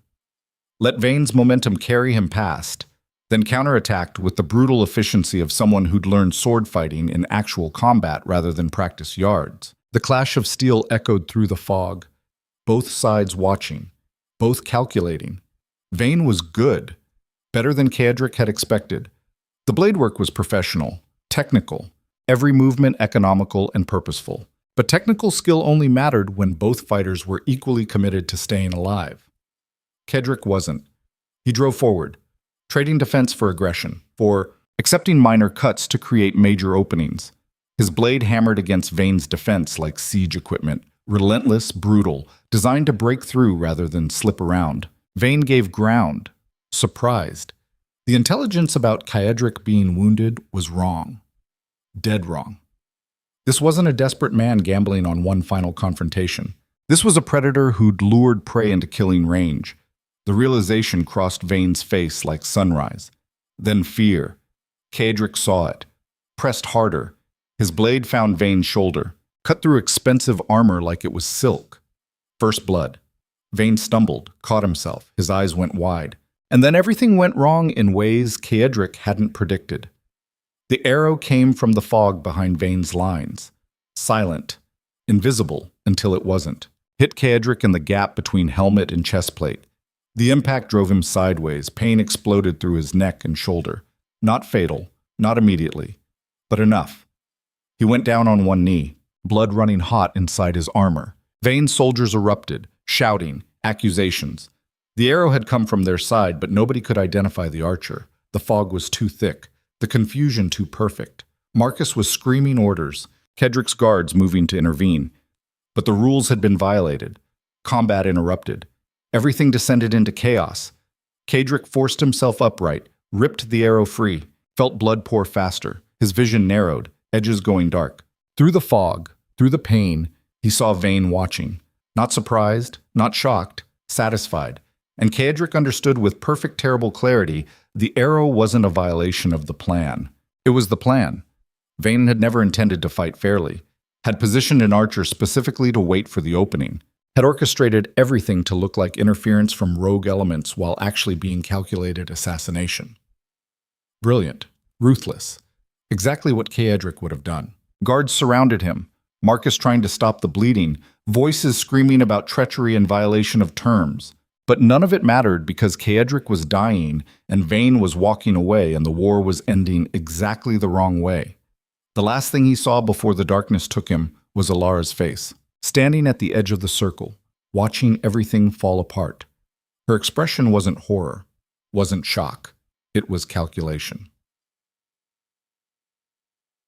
Kaedric woke to pain so comprehensive it had its own geography. The arrow wound in his neck, broken ribs from hitting the ground, smaller cuts from Vane's blade. His body was a catalog of damage. He was in his chambers, Blackthorn Keep, still alive somehow. Marcus sat beside the bed looking like he'd aged a decade. When Kaedric's eyes opened, the captain exhaled roughly. "Don't move. The physician says you'll tear the stitches." "How long?" Kaedric's voice was wrecked. Raw. 2 days. You've been unconscious for 2 days. Lost enough blood that we thought. Marcus's jaw tightened. "You died twice during surgery. Came back both times out of pure spite, apparently." Kaedric would have laughed if it wouldn't have hurt so badly. Spite is underrated as a survival mechanism. What happened after? Marcus's expression went carefully neutral. Vane's forces retreated, claimed the arrow was a rogue element, demanded we surrender anyway since you violated terms by using intelligence to lure him into the duel. We violated terms. Kaedric's laugh came out as a cough. Rich. Parliament is calling for full investigation. The king is staying neutral. Every noble house is positioning for whatever comes next. Marcus leaned forward. We're still under siege, but they haven't pressed the assault. They're waiting. For what? For you to die, or surrender, or for someone inside Blackthorn to make the decision for you. The subtext was clear. The Keep's defenders were loyal, but not suicidal. If Kaedric couldn't lead, eventually someone would negotiate surrender to save lives. Where's Alara? Kaedric forced himself to focus through the pain. Marcus's expression shuddered completely. She left. The words hit harder than the arrow had. What? She left. Night after the duel. Took a horse. Rode south through the siege lines under a flag of truce. Vane's forces let her pass. The silence in the room was absolute. Kedrick felt something crack inside his chest. Not physical. Worse. The thing that happened when you realized you'd miscalculated so catastrophically that the entire foundation of your strategy collapsed. She went back to Vane. Marcus nodded. Intelligence suggests she met with him directly. 3 hours. Then accepted escort to the capital. Did she take anything? Documents? Intelligence? Nothing we can identify. But she had access to everything. Troop positions, supply levels, defensive strategies. Every plan we made together. The mathematics were simple and brutal. Elara had been playing both sides. Or had switched sides after watching Kaedric nearly die. Or had been Vane's asset from the beginning, and everything. The infiltration, the vote manipulation. The intimacy had been performance. Kaedric didn't know which option was true. Worse, he didn't know which option hurt more. Have we received any communication from her? Any explanation? No. Marcus's voice was flat. Professional. She disappeared into Vane's network like she'd never been on our side at all. Kaedric stared at the ceiling, felt the pain in his body mix with something worse in his chest. The thing he'd spent 20 years successfully avoiding. Vulnerability. He'd let her in. Not completely. Not with trust. But with something adjacent to it. Had believed that their shared brokenness created alignment. The two weapons aimed at the same target couldn't betray each other. Stupid. Weak. Exactly the kind of mistake that got empires destroyed. What's our situation? He forced his mind back to tactics. Away from the thing that felt dangerously close to grief. Marcus pulled out reports, started detailing supply levels, troop morale, siege conditions. All of it bad. Not catastrophic yet, but trending toward disaster. They talked strategy for an hour. Contingencies. Fallback positions. What happened if the siege continued versus if Vane pressed another assault? But beneath every tactical discussion was the unspoken reality. Elara knew everything. Every defensive plan. Every weakness. Every strategy Kaedric would use to counter the siege. She'd taken 20 years of hard-earned survival instinct and handed it to his worst enemy. When Marcus finally left, Kaedric was alone with the pain and the truth. He'd been betrayed by the one person he'd almost allowed himself to believe understood him. And the worst part?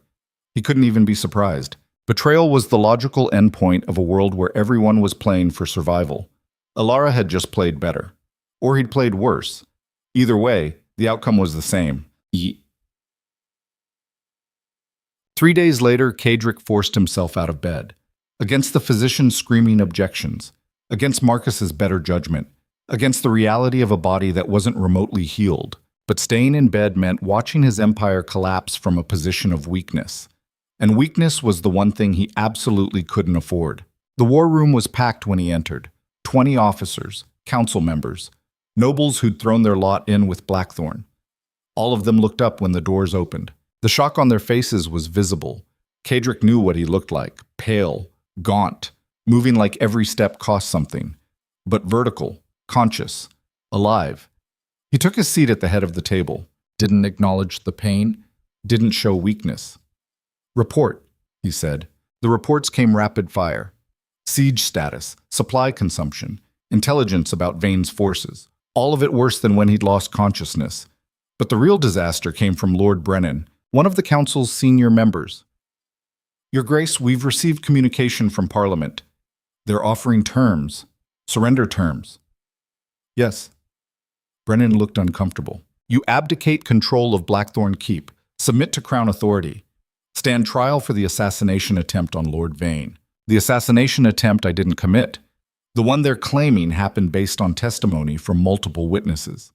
Brennan slid a document across the table, including Lady Elara Thorne. The words sat on the table like poison. Kaedric picked up the document. Read it. Elara's testimony was detailed, precise. Claimed that Kaedric had planned the arrow assassination, that the archer was his man, that the entire duel was designed to murder Vane under the pretense of honor combat. It was a complete fabrication. Brilliant, unprovable either way, and backed by a witness who'd been inside Blackthorn's inner circle. The perfect weapon. What are the terms if I refuse? Kaedric set down the document. Full military assault, no quarter. Everyone in this keep charged with treason. Brennan's voice was steady, but his hands weren't. They're giving us 3 days to decide. The room erupted. nobles shouting over each other, some demanding they reject the terms and fight, others arguing for negotiation. The chaos of people realizing their survival was being decided by forces beyond their control. Kodrick let them argue. Watched the fractures appear in his coalition, fear eroding loyalty, self-preservation overwhelming strategy.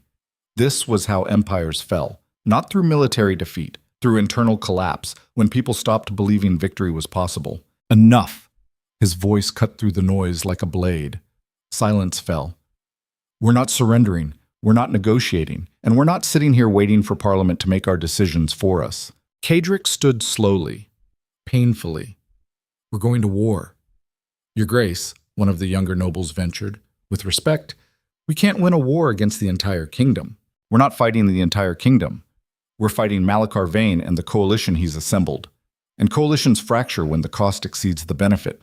How do you fracture a coalition that has parliamentary authorization and crown support? By making this war so expensive, so bloody, so politically toxic that every house involved starts questioning whether destroying Blackthorn is worth losing their own power. Kodrick gestured to the maps. We hit their supply lines, raid their camps, make every mile of northern territory cost them blood and gold. And when they're exhausted and demoralized, we offer the moderates an out. That's a war of attrition. We'll lose, maybe. But we'll lose fighting instead of surrendering. And the kind of people who follow me don't follow because they expect safety. They follow because I've never asked them to kneel. The silence in the room shifted, still tense, still afraid, but something else underneath. The thing that happened when people remembered why they'd chosen this side in the first place. Marcus spoke up. What about Lady Thorne? She knows our defenses, our strategies, everything. Then we change everything. Kodrick's voice was cold. We assume every plan she had access to is compromised. We rebuild from zero. And when we find her, we make sure she regrets choosing the wrong side. The meeting continued for another hour. New strategies, new defensive positions, complete operational overhaul. When it finally ended and the room emptied, Marcus stayed behind. You're not healed enough for this, he said quietly. The physician says you need another week minimum. The physician isn't running a war. Kodrick leaned against the table, felt the wound in his neck throb. I'll heal or I won't. But I'm not leading from a bed while my empire falls apart. Marcus studied him. Then, you trusted her. It wasn't a question. Kodrick didn't answer immediately, stared at the maps, the siege lines, the tactical representation of everything he'd built being slowly strangled. I made a calculated risk, he said finally. Believed our interests aligned closely enough that betrayal would be irrational. And I was wrong. People aren't rational. They're emotional and damaged and ultimately self-serving. I forgot that lesson. Won't forget it again. Marcus nodded, accepted the explanation even though they both knew it was incomplete. The truth Kodrick wouldn't say. He'd believed Alara was different, that shared trauma created loyalty, that two broken people could trust each other because they understood the same darkness. He'd been wrong about that too. The war of attrition began that night. Kodrick sent out raiding parties despite being barely able to stand. 3 teams, 50 men total. Targets? Vane's supply depot, officer quarters, and siege equipment. All 3 raids succeeded, partially. They destroyed supplies, killed officers, burned trebuchets. But the cost was high, 15 men lost, another 20 wounded. The mathematics weren't sustainable, but sustainability wasn't the point. Forcing Vane to bleed was the point. The raids continued, every night, sometimes multiple targets, sometimes feints designed to draw forces away from the real attack. Vane's forces adapted, increased security, changed patrol patterns, started executing captured raiders publicly where Blackthorn's walls could see. The executions were brutal, designed to demoralize. Men hung from siege equipment, left to die slowly while their screams carried across the valley. Kodrick watched every execution through a far glass, memorized every face, added each death to the ledger he'd collect on eventually, if he survived long enough. 2 weeks into the attrition war, the first delegation arrived from Parliament, nobles sent to negotiate, offering modified surrender terms, trying to find middle ground.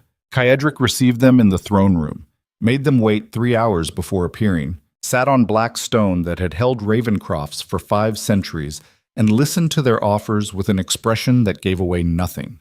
When they finished, he leaned forward slightly. Tell Parliament that Blackthorn Keep doesn't negotiate from a position of siege.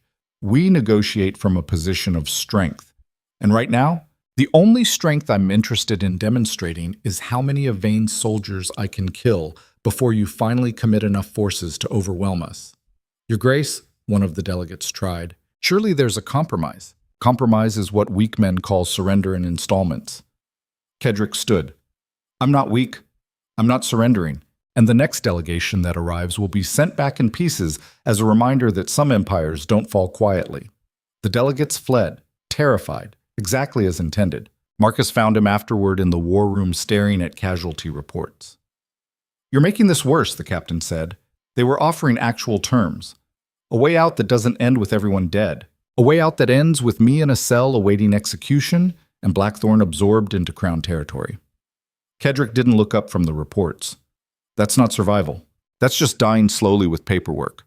There are people in this keep who want that option, who want any option that doesn't involve watching their children starve during a siege. Then they can leave. I'm not stopping anyone. Cedric finally met Marcus's eyes. But I'm not abandoning what I built because Parliament decided I'm inconvenient, even if what you built collapses around you. Especially then. Because the alternative is admitting that 20 years of turning myself into this was for nothing. The honesty landed between them like a blade. Marcus was quiet for a moment. Then, she really got to you, didn't she? Who? Don't. I've known you too long. You don't care this much about defiance. You care about proving she was wrong to betray you. Cedric looked back at the reports, said nothing, because silence was easier than admitting Marcus was right. Boy, the breakthrough came from an unexpected source. A merchant arrived at the gates requesting asylum.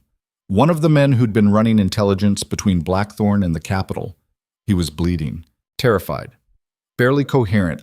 When they brought him to Cedric, the man collapsed. I'm blown.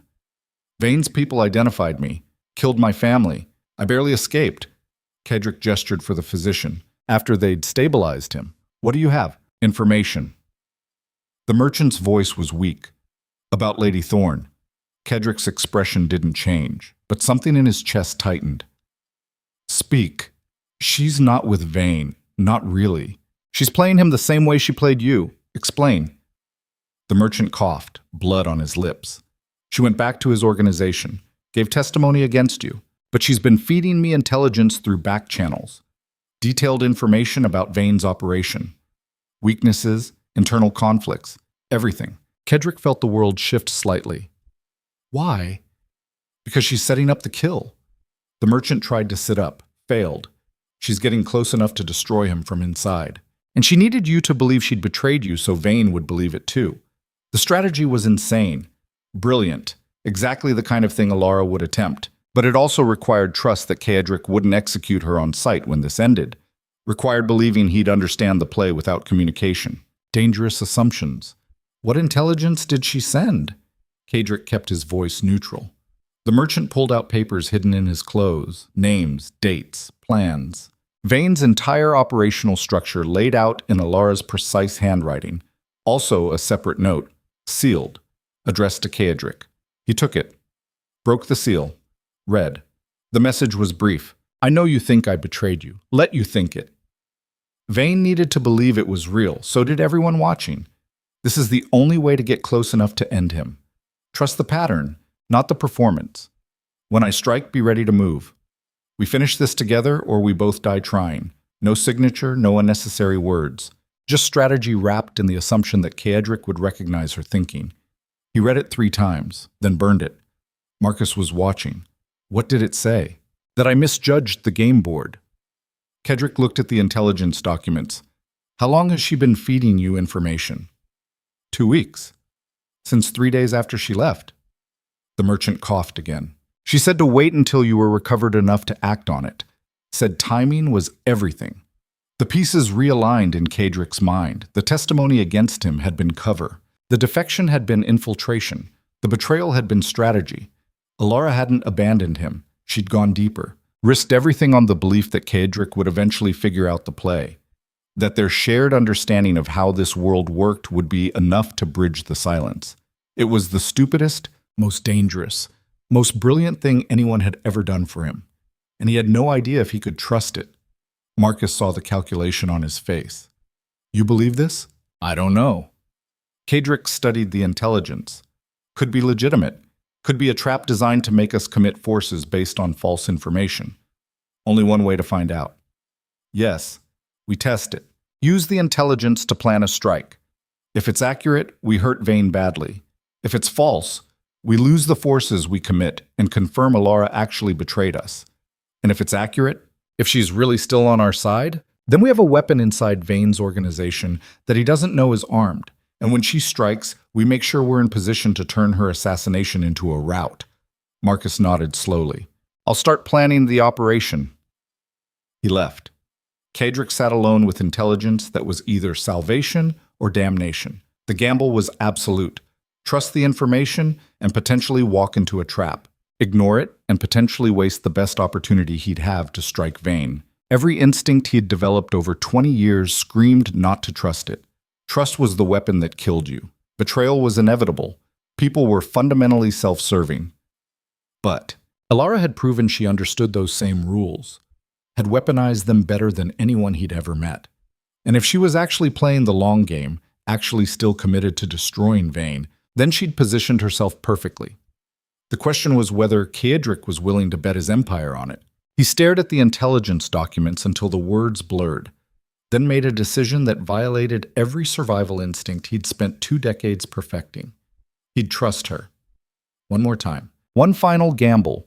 Because the alternative was admitting that the only person who'd ever understood him had actually been his worst enemy all along. And that truth was more than even he could survive. But the assault was planned for 3 days later, targeting Vayne's command structure based on Alara's intelligence. 50 of Kaedric's best soldiers, fast strike, in and out before reinforcements could respond. If the intelligence was accurate, they'd decapitate Vayne's leadership and throw the siege into chaos. If it was a trap, 50 men would die, and Kaedric would know for certain that Alara had destroyed him. The night before the assault, Kaedric stood on the battlements watching the siege lines. Behind him, Blackthorn Keep prepared for either victory or annihilation. Marcus appeared beside him. We're ready, troops briefed, routes confirmed. If this works, it has to work. Kaedric's voice was flat. Because we're out of options otherwise. Do you trust her? The question hung in the cold air. Kaedric didn't answer immediately. Watched torchlight flicker across the valley where his enemies waited. Finally, I trust that she wants Vayne dead as much as I do. Everything else is just variables. That's not the same as trust.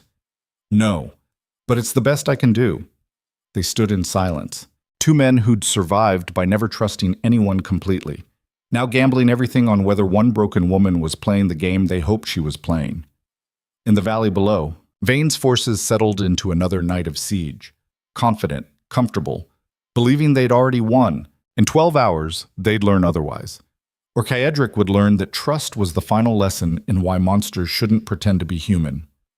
Dawn was coming, and with it, the moment that would determine whether the Iron Duke's empire ended in triumph or became another cautionary tale about the price of believing in anything other than power. The assault team moved through darkness like ghosts who'd forgotten they were dead.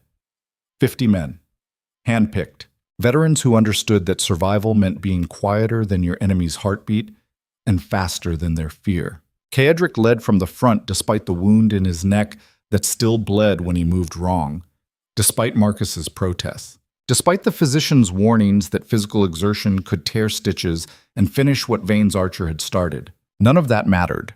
Leaders who commanded from safety lost the kind of loyalty that survived when everything else collapsed. Men followed you into hell when they knew you'd walk through the fire first. The intelligence Alara had provided was specific, detailed. Vayne's command tent was positioned 300 yards behind the main siege line, protected by 2 rings of guards. Officers rotated watches every 4 hours. The gap between rotations lasted exactly 8 minutes, just long enough for exhausted men to believe they could relax before the next shift arrived. 8 minutes, that was the window. Either Alara had given them a genuine opening or she'd engineered the perfect kill box. Kaedric would know in approximately 12 minutes. They crossed the valley floor in absolute silence. No armor. The noise would give them away. Just leather and blades and the kind of controlled breathing that came from years of learning how to be invisible. The fog had returned, thick, clinging, turning the world into something half-real, where shapes materialized and dissolved without warning. Perfect conditions for murder. Marcus moved beside Kaedric. Silent communication through hand signals. The team spread into assault formation. 10 men on perimeter containment, 20 on the primary strike. 20 held in reserve for extraction or reinforcement. They reached the outer guard ring exactly when Alara's intelligence said the rotation would happen. Watched 2 exhausted sentries walk away. Watched the relief guards arrive 90 seconds late. Tired men moving slow because they thought they had time. Kaedric's team slipped through the gap like water through cracks. No sound. No hesitation. Just movement refined into something that looked easy because it had cost years to perfect. The command tent was massive. Canvas reinforced with supports that could withstand northern storms. Light bleeding through the fabric, shadows moving inside. Voices discussing siege logistics and supply consumption and casualty projections. Vane's voice. Kaedric recognized it. Calm, authoritative. The sound of someone who believed victory was inevitable and defeat belonged to other people. Marcus looked at Kaedric. Silent question. Execute or abort? Kaedric studied the tent, counted shadows, evaluated positions. Everything matched Alara's intelligence exactly. Guard rotations, tent placement, even the number of officers inside.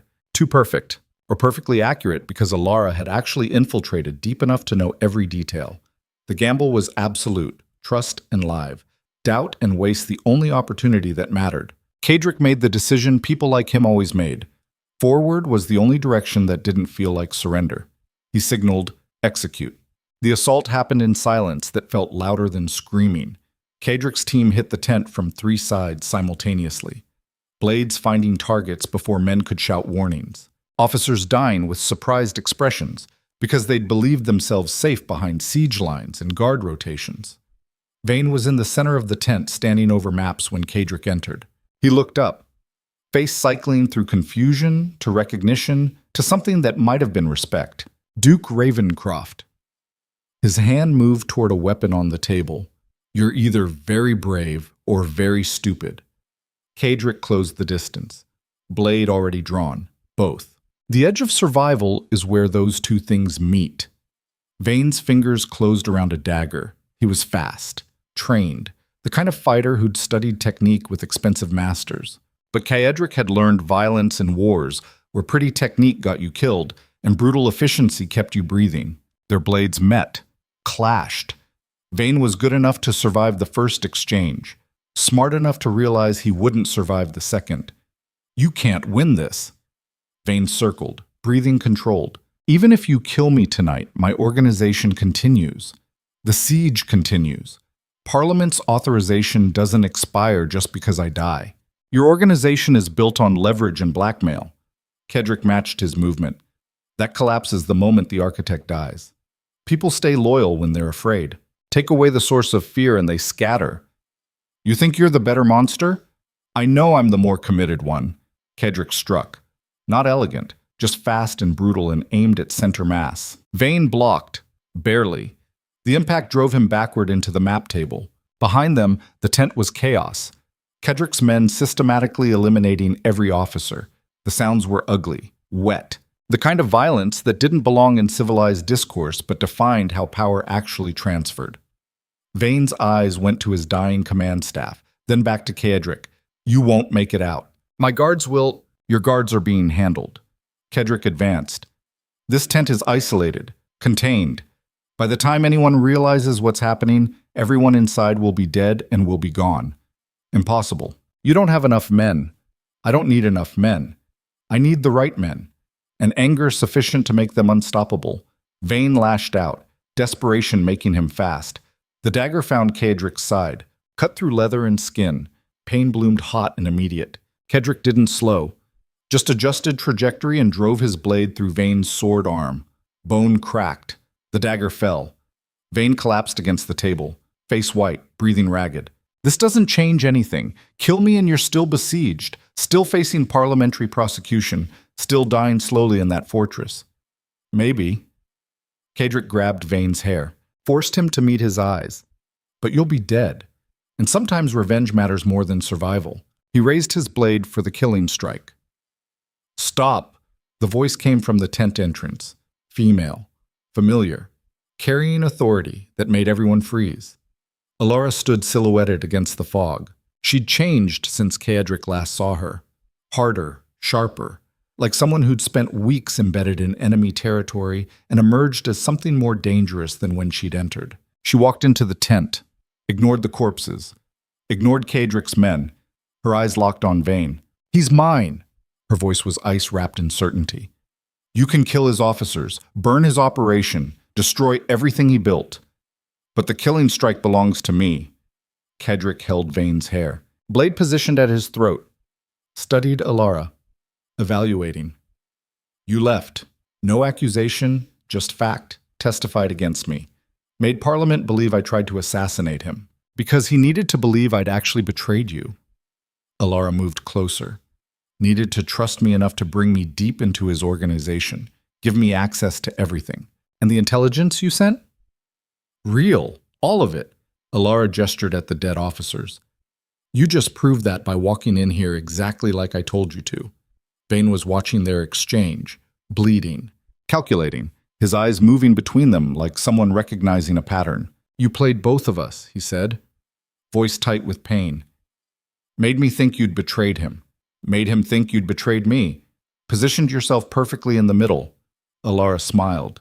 It was a terrible expression. I positioned myself exactly where I needed to be to destroy you. Everything else was just strategy.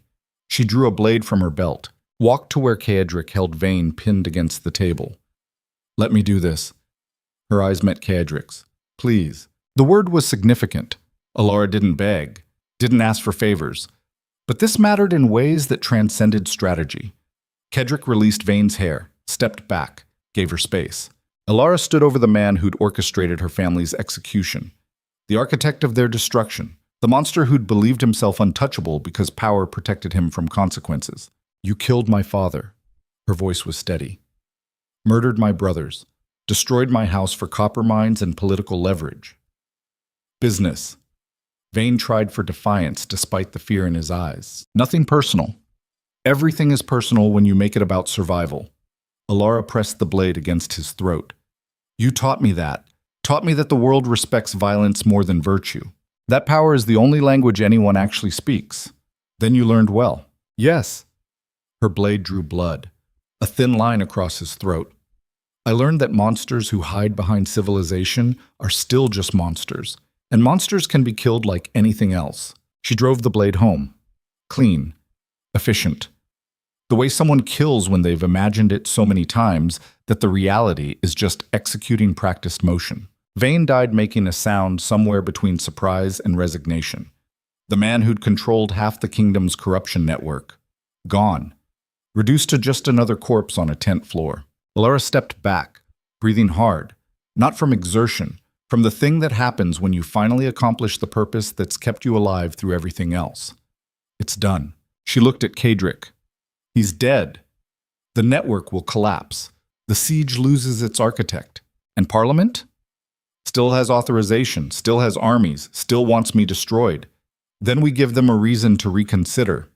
Alara gestured at the dead officers. We take Vane's correspondence, his blackmail files, every piece of leverage he collected on noble houses and parliament members, and we release it publicly. That starts a different kind of war. Good. Let them fight each other instead of us. Alara's smile was sharp. Nothing breaks a coalition faster than mutual suspicion. Kadric studied her. This woman who'd infiltrated enemy territory, convinced everyone she'd betrayed him, positioned herself perfectly to strike when it mattered most. She'd gambled everything on the belief that he'd understand the play, that shared understanding of how the world actually worked would be enough to bridge silence and apparent betrayal. And she'd been right. Marcus appeared at the tent entrance. Your Grace, we have maybe 3 minutes before their guards realize something's wrong. Then we move. Kadric turned to his team. Take everything. Documents. Correspondence. Every piece of intelligence in this tent. Leave the bodies. I want Vane's forces to wake up to their command structure decapitated. The team moved fast, grabbing papers, loading them into packs. Professional, efficient. The kind of looting that happened when men understood speed mattered more than thoroughness. Alara worked alongside them, grabbing specific documents, things she recognized from her time embedded in Vane's organization, the most damaging material, the weapons that would destroy political careers and noble houses when released. In 4 minutes, the tent was stripped. The team was moving, disappearing into fog that had grown even thicker. They were 200 yards clear when the alarm finally sounded behind them. Horns, shouting, the chaos of an army realizing their leadership had been assassinated in the middle of their own siege camp. But by then, Kaedric's team was scattered across the valley. Individual groups moving through predetermined routes, too dispersed to track, too fast to catch. They regrouped at Blackthorn's gates 40 minutes later. All 50 men accounted for, 3 wounded, none dead. The impossibility of it was almost funny. They'd struck into the heart of an enemy army, killed the command structure, stolen critical intelligence, and escaped without losing anyone. Either they were the best soldiers in the kingdom, or Alara's intelligence had been so perfect that success was inevitable. Probably both. The sun rose over a siege camp descending into chaos. Officers dead, chain of command shattered, soldiers milling around without clear orders, some units preparing to assault, others talking about withdrawal. The machinery of war grinding to a halt when the people who maintained it stopped existing. Kaedric watched from the battlements beside Alara, both of them exhausted, both bleeding from various cuts, both alive despite odds that suggested otherwise. You planned this for weeks, not a question. Kaedric could see the architecture of it now, how every move she'd made served this moment. Since the moment I walked into Vane's office and convinced him I'd betrayed you. Alara's voice was tired. Every piece of intelligence I gave him, every testimony I provided, all of it was positioning. The assassination testimony against me, that was cover. That was making sure he trusted me completely, gave me access to everything. She gestured at the chaos below, including his correspondence with every corrupt house and parliament member he'd been blackmailing. You're going to release it. We're going to release it. Alara looked at him. Together. Show the kingdom exactly how deep the corruption runs. Make every house involved turn on each other fighting to avoid blame. It'll destabilize everything. Good. Stable systems killed my family. Destabilized ones give people like us room to operate. Kaedric felt something almost like admiration. She thought like him, ruthless, strategic, willing to burn everything if it served the larger goal. Dangerous in an ally, catastrophic in an enemy. The gates opened below.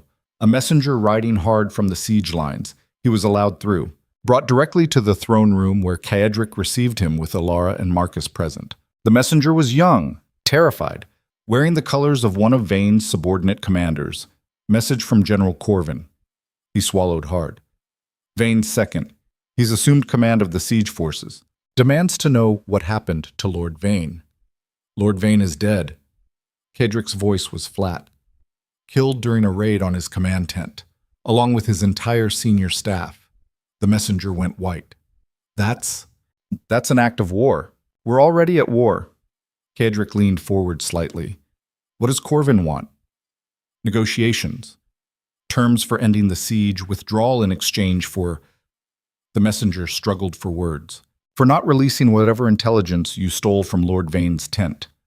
So Corvin knew about the blackmail files, knew what releasing them would do to the coalition. Smart man. Tell Corvin I'll meet him. Neutral ground, noon today. He brings 5 men. I bring 5 men. We discussed terms. The messenger nodded, fled. When he was gone, Marcus spoke up. It's a trap. Has to be. Corvin wants revenge for Vane, probably. Kaedric stood. But he also wants to avoid political annihilation when we release documents proving he's been part of Vane's corruption network. Fear makes people negotiate. And if he tries to kill you anyway, then I kill him first, and we release everything and watch the kingdom tear itself apart. Alara stepped forward. I'm coming with you. No. Yes. Her voice carried absolute certainty. You need someone who knows what's in those documents, who can reference specific pieces during negotiation. And you need someone Corvin recognizes from Vane's organization. Someone he thinks might be sympathetic. You want to play the turncoat again. I want to play whatever role gets us out of this siege with Blackthorn intact and our enemies destroyed. Kedrick studied her. The woman who'd sacrificed everything for revenge, who'd walked into enemy territory alone, who'd gambled her life on the belief that he'd eventually understand her strategy. Fine, you come. But if this goes wrong, then we die together instead of separately. Alara's smile was sharp. Seems appropriate given everything else. The meeting ground was the same circle where Keedric had dueled Vayne. Packed earth, no cover. Neutral in the way that places soaked in recent violence are never truly neutral. Corvin was waiting when they arrived. Mid-50s, career military. Face that had seen enough war to be suspicious of peace. He had 4 officers with him, all armed, all watching Keedric's group with the kind of attention that preceded violence. Keedric brought Marcus, Alara, and 2 of his best fighters, 5 total, equal numbers, the pretense of fairness. Duke Ravencroft. Corvin's voice was gravel and exhaustion. You murdered my commanding officer. I executed the man who'd been orchestrating treason and corruption for years. Keedric stopped 15 feet away. There's a difference, not according to Parliament. Parliament doesn't know what I know. What I'm prepared to release if this siege continues. The documents you stole. Corvin's expression didn't change. Vayne's correspondence. The leverage he collected. Every piece of it. Names. Crimes. Financial records proving which noble houses were being blackmailed and which were willing participants. Kedrick let that sink in. Release that publicly, and half of Parliament collapses. The other half turns on each other trying to avoid association. That would destabilize the kingdom. The kingdom is already unstable. It's just been hidden behind pretty language and political theater. I'm offering to keep hiding it, in exchange for very specific terms. Corvin was quiet for a moment. Then, what terms?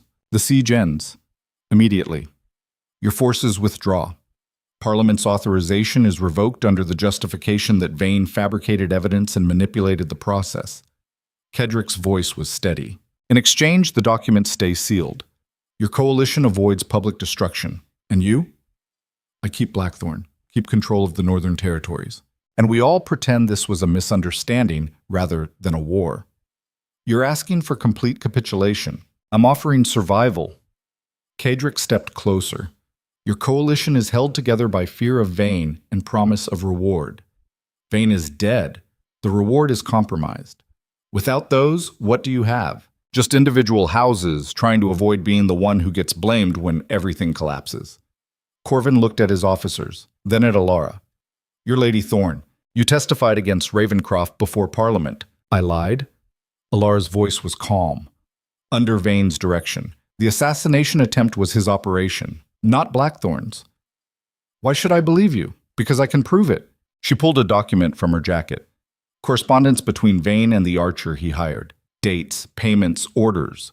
All of it proving the assassination was orchestrated to frame Duke Ravencroft. She handed it to Corvin. He read it, face going progressively more pale.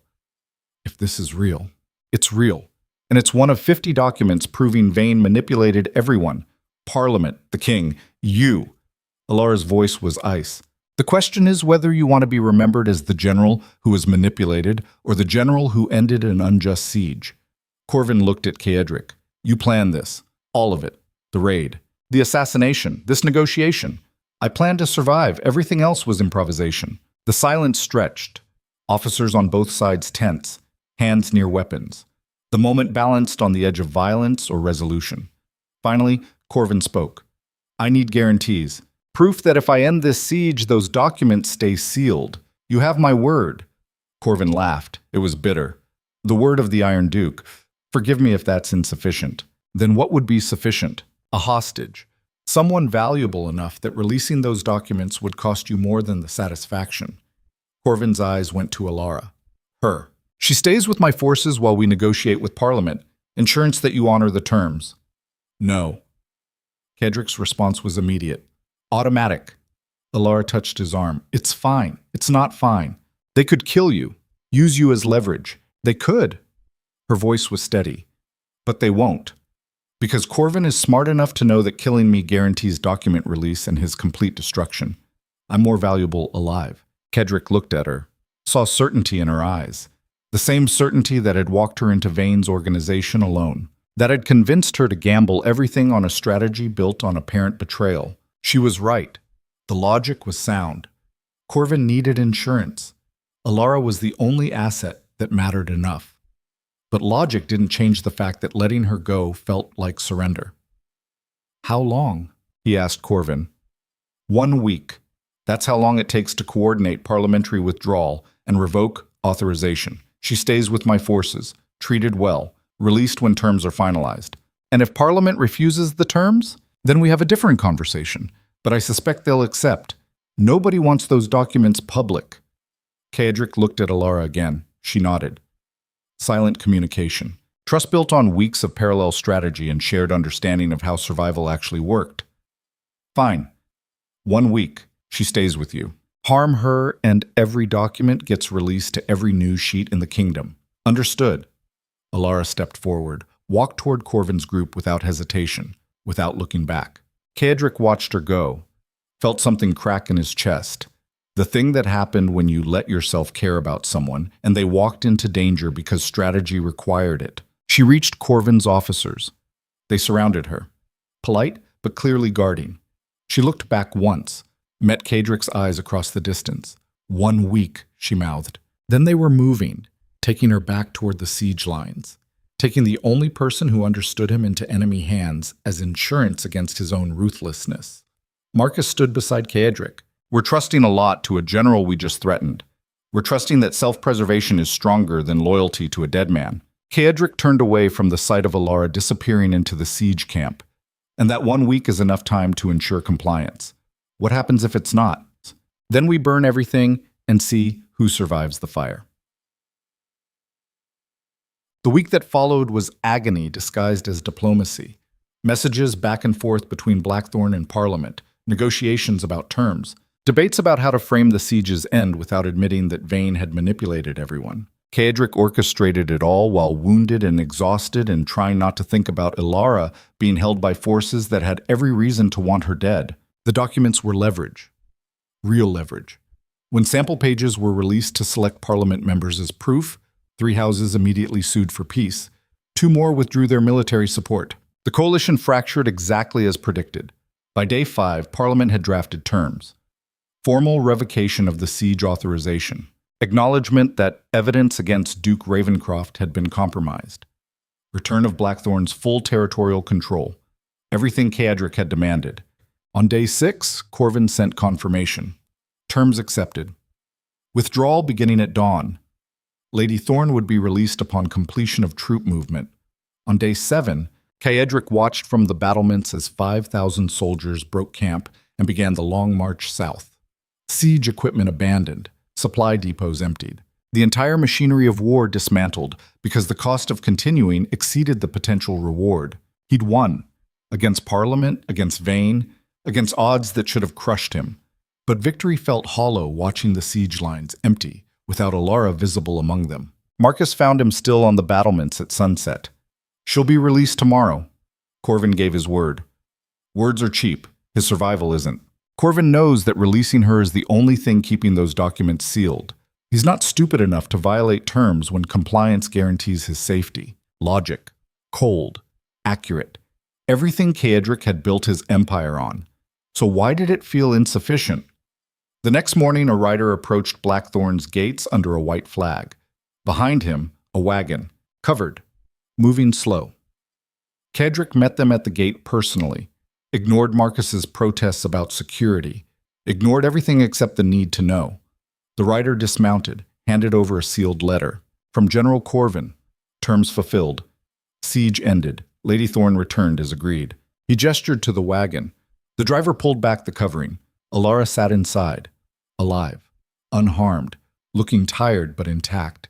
She met Kaedric's eyes, smiled slightly. "Did you miss me?" "Every day."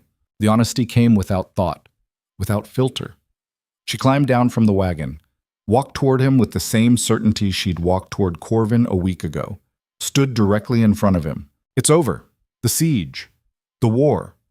Vane's organization. All of it." "Yes."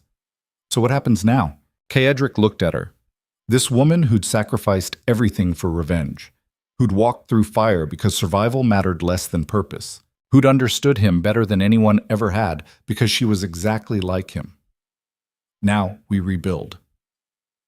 Make sure everyone remembers why challenging Blackthorn is a mistake, and ensure that the next person who tries to destroy us thinks twice. Just business then, just survival. Alara stepped closer, close enough that he could see exhaustion in her eyes. Trauma. The accumulated weight of weeks spent embedded in enemy territory, gambling everything on strategy that could have collapsed at any moment. "I'm tired of just surviving," she said quietly. "Tired of every relationship being transactional, every alliance being conditional, every moment being calculated for strategic advantage." What else is there? Kadric didn't have an answer. Had spent 20 years eliminating everything that wasn't power or strategy or control, had turned himself into something that survived by being harder than everything trying to destroy him. But looking at Alara, broken and brilliant and somehow still standing despite everything, he wondered if maybe survival wasn't actually enough. If maybe the thing that made you unstoppable also made you alone. If maybe the price of becoming a monster was forgetting how to be anything else.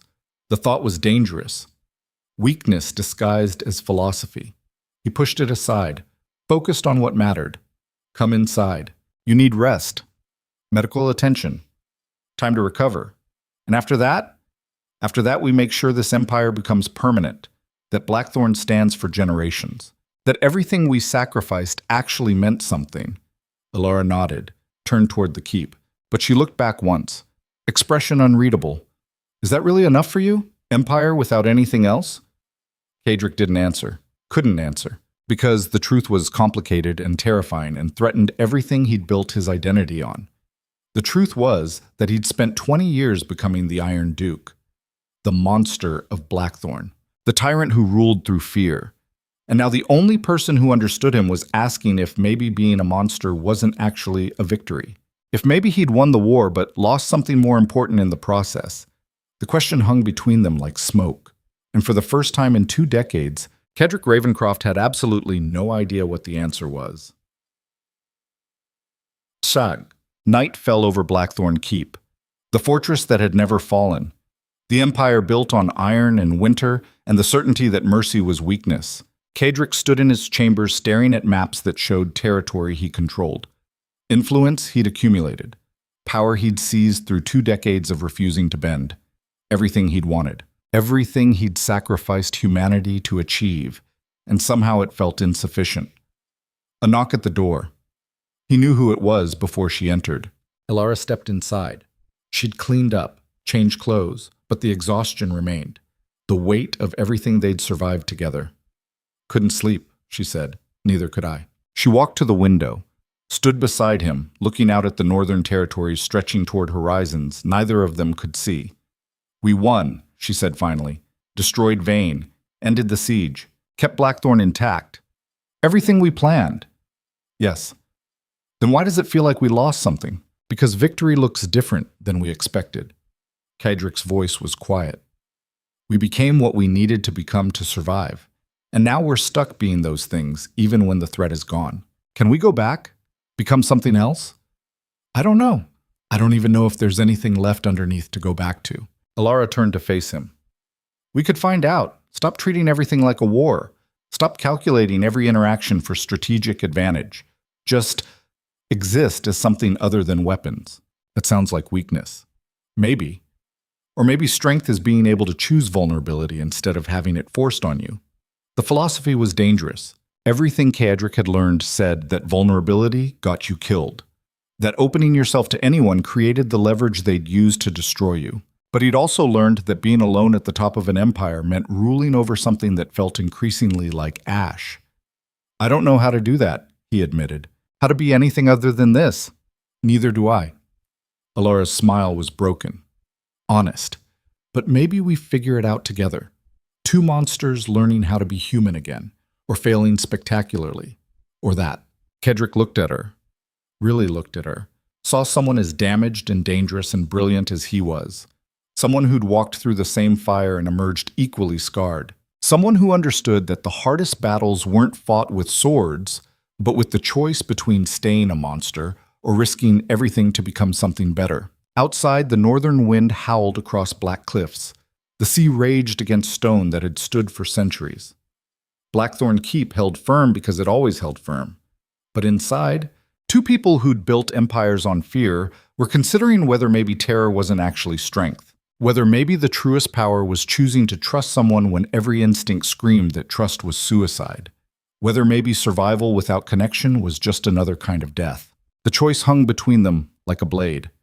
And in the darkness of Blackthorn Keep, the Iron Duke stood at the precipice of a decision that terrified him more than any battle ever had. Whether to remain the monster who survived everything, or risk becoming human again and see if that was actually the harder form of courage. The first thing Caedric did the morning after Alar's return was summon his entire council. Not for strategy, not for military planning, for something he'd never done in 20 years of ruling Blackthorn Keep. He told them the truth. Every member of the council sat in the throne room watching the Iron Duke stand before them without armor, without the ceremonial trappings of power. Just a man with scars and exhaustion carved into his face like permanent features. Malachar Vane is dead. The siege is over. Parliament has withdrawn authorization. Caedric's voice carried through the hall without needing to be loud. We won! But the cost of that victory needs to be acknowledged. 43 men died defending this keep during the siege. Another 62 were wounded badly enough that they'll carry the damage for life. We burned through supplies meant to last a year. Damaged relationships with trading partners who'll remember we prioritized war over commerce. And we made enemies who'll spend the next decade looking for ways to reclaim what they lost here. The council members exchanged glances. This wasn't how the Duke spoke. Where was the certainty? The absolute confidence that every decision had been correct? I'm not apologizing for survival. Caedric's expression was stone. We did what was necessary, but necessary doesn't mean cost-free. And I won't dishonor the dead by pretending their sacrifice was easy or clean or anything other than brutal. He gestured to Marcus. The captain will oversee reparations to the families of every soldier who died. Full pensions, land grants, educational support for their children. This isn't charity. It's acknowledgement that they paid for our victory with everything they had. The room was silent. Men who'd served Caedric for years trying to reconcile this version with the tyrant who'd ruled through fear and absolute certainty. Additionally, Caedric continued, we're opening negotiations with every house that participated in the siege, not as conquerors, as pragmatists. The kingdom is fractured. Vane's corruption network touched everyone. We can either spend the next decade fighting over who's most to blame, or we can rebuild before the fractures become permanent. Lord Brennan spoke carefully. Your Grace, this is unexpected. You've never sought reconciliation before, because before, I believe strength meant never admitting damage, never showing weakness, never acknowledging that sometimes winning still costs more than you wanted to pay. Caedric's eyes were cold, clear. I was wrong. Strength is carrying the weight of what survival actually requires, and still choosing to move forward. The philosophy was dangerous. Everything the Iron Duke had built his reputation on was being dismantled in front of the people who'd believed in that reputation. But maybe that was the point. Maybe becoming something different required destroying the myth he'd spent 2 decades constructing. The council meeting continued for 3 hours. Reparations discussed. Trade agreements proposed. A systematic rebuilding of relationships that had been casualties of the war. When it finally ended and the room emptied, Alara was waiting in the corridor outside. That was brave, she said, admitting fallibility in front of people who follow you because they think you're infallible. It was necessary. Caedric walked past her toward his chambers. Pretending the cost didn't exist wasn't making it disappear, just making me more isolated. She fell into step beside him. So what now? You rebuild Blackthorn as something other than a fortress ruled by fear? I rebuild it as something sustainable. Something that doesn't require me to be a monster every moment of every day just to maintain control. They reached his chambers. He opened the door, gestured for her to enter. Inside, maps had been replaced with correspondence, letters from noble houses, proposals for trade, requests for meetings. The accumulated evidence of a kingdom trying to figure out what came after the chaos. I've been thinking about your question, Caedric said, whether we can become something other than weapons. And?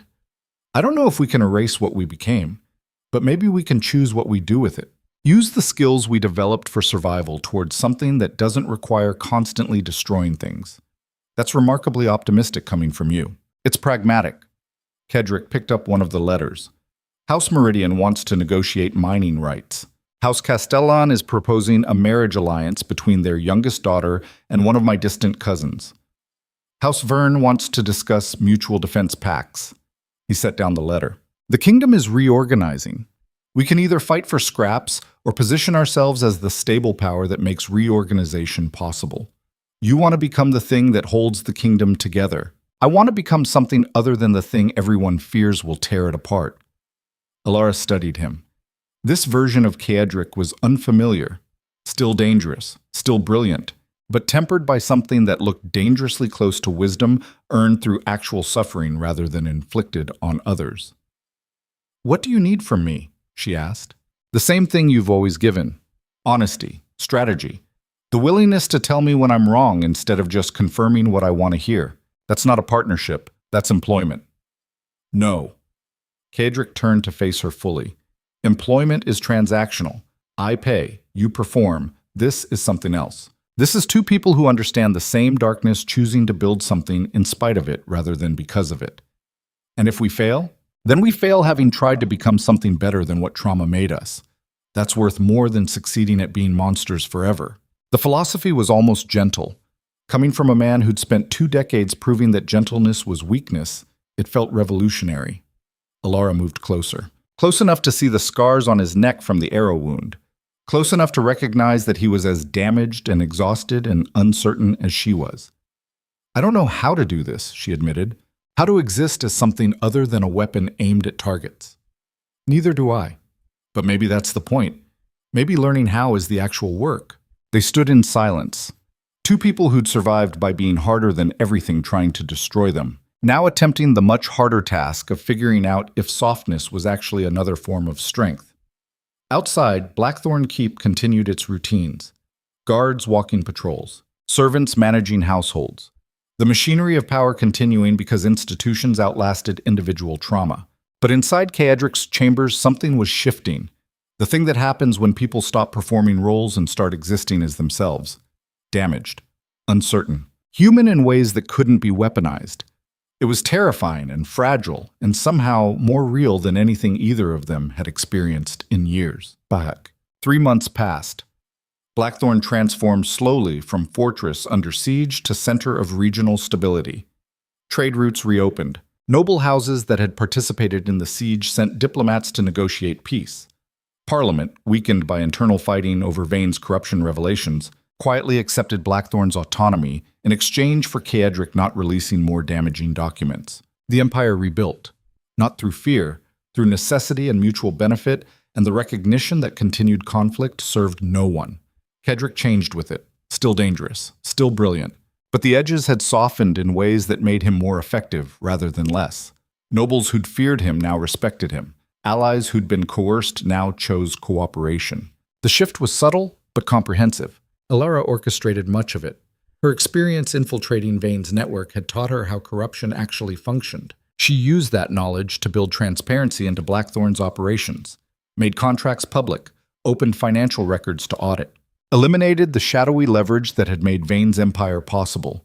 It was revolutionary, dangerous. Everything conventional wisdom said would weaken them. Instead, it made Blackthorn stronger, because transparency removed the ammunition enemies needed to justify opposition. Hard to demonize a power that operated in daylight. They worked together, not as duke and advisor, as partners building something neither could construct alone. The dynamic was complicated. Professional bleeding into personal bleeding into something that didn't have easy definitions. One evening, Kedrick found Alara in the library. She was reading the same treatise on political manipulation she'd been reading the night before her infiltration began. The Duke who'd nearly toppled the monarchy before being executed for announcing his intentions too early. Still studying failure? Kedrick asked. Still learning from it. Alara closed the book. He failed because he forgot that power is only sustainable when people choose to grant it rather than having it forced on them. Sounds familiar. It should. We almost made the same mistake. Ruling through fear works until people stop being afraid. Then it collapses catastrophically. And what we're building now? Something more durable, based on mutual benefit rather than coercion.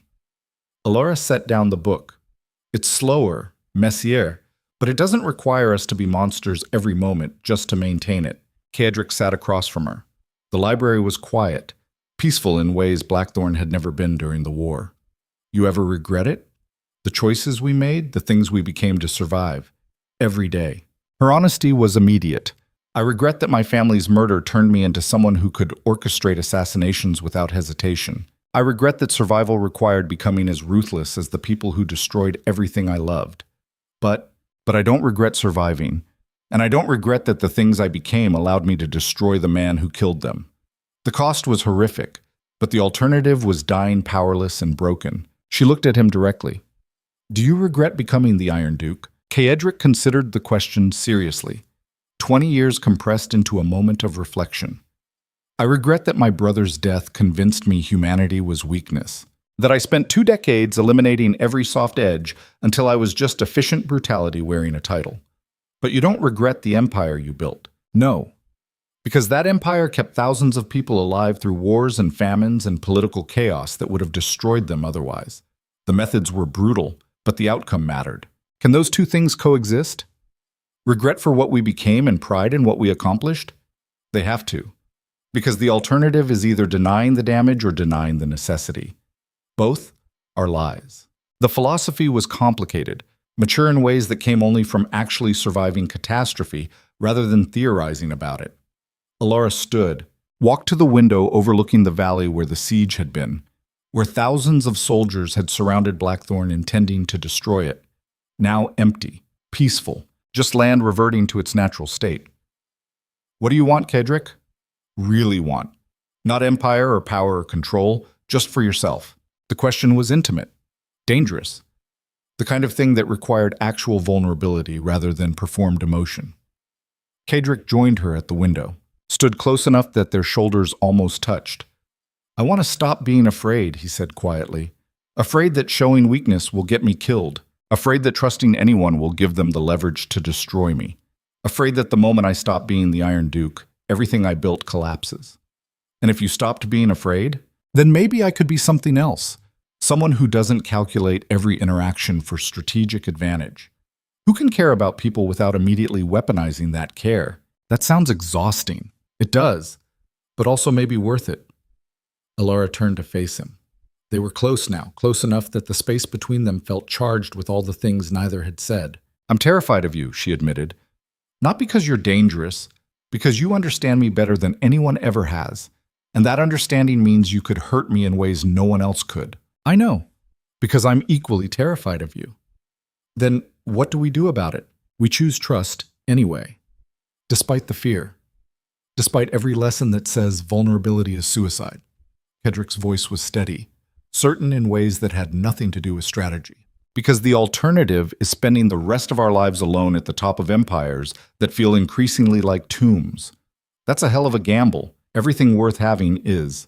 Alara studied his face, saw scars and exhaustion, and something underneath that might have been hope if either of them still believed in things like that. Then she made a choice that terrified her more than infiltrating Vane's organization had. More than walking into enemy territory alone. More than any tactical decision she'd made. She closed the distance between them, kissed him with the kind of desperate certainty that came from finally admitting what had been building for months. Kaedric responded immediately. Not calculated, not strategic, just human and raw and entirely without the control he'd spent 20 years perfecting. When they finally separated, both were breathing hard. That was either very stupid or very brave, Alara said. Both. Always both with us. They stood together in the library, surrounded by books written by dead men who'd thought they understood power. The accumulated wisdom of centuries. None of it remotely adequate for explaining what happened when two broken people decided to risk being human with each other. Outside, winter was settling over the northern territories. The first snow falling across black cliffs and ancient walls. Blackthorn Keep holding firm because it always held firm. But inside, something was thawing. The thing that happens when people stop being defined entirely by trauma and start allowing for the possibility of something better. It was fragile, uncertain, could collapse catastrophically if either of them reverted to old patterns. But it was real, and reality mattered more than safety. Shit. 6 months after the siege ended, Caedric and Alara were married in a ceremony that was equal parts political necessity and genuine choice. The wedding united two houses that had both lost everything and rebuilt from ash, created alliances that stabilized the northern territories, sent a message to every noble house that Blackthorn was no longer just military power, it was dynasty. But beneath the political theater, the marriage meant something else entirely. Two people who'd survived by being weapons choosing to lower their defenses with each other, gambling that vulnerability was strength rather than suicide. The wedding feast was enormous. Hundreds of guests, representatives from every major house. Even Parliament sent delegates.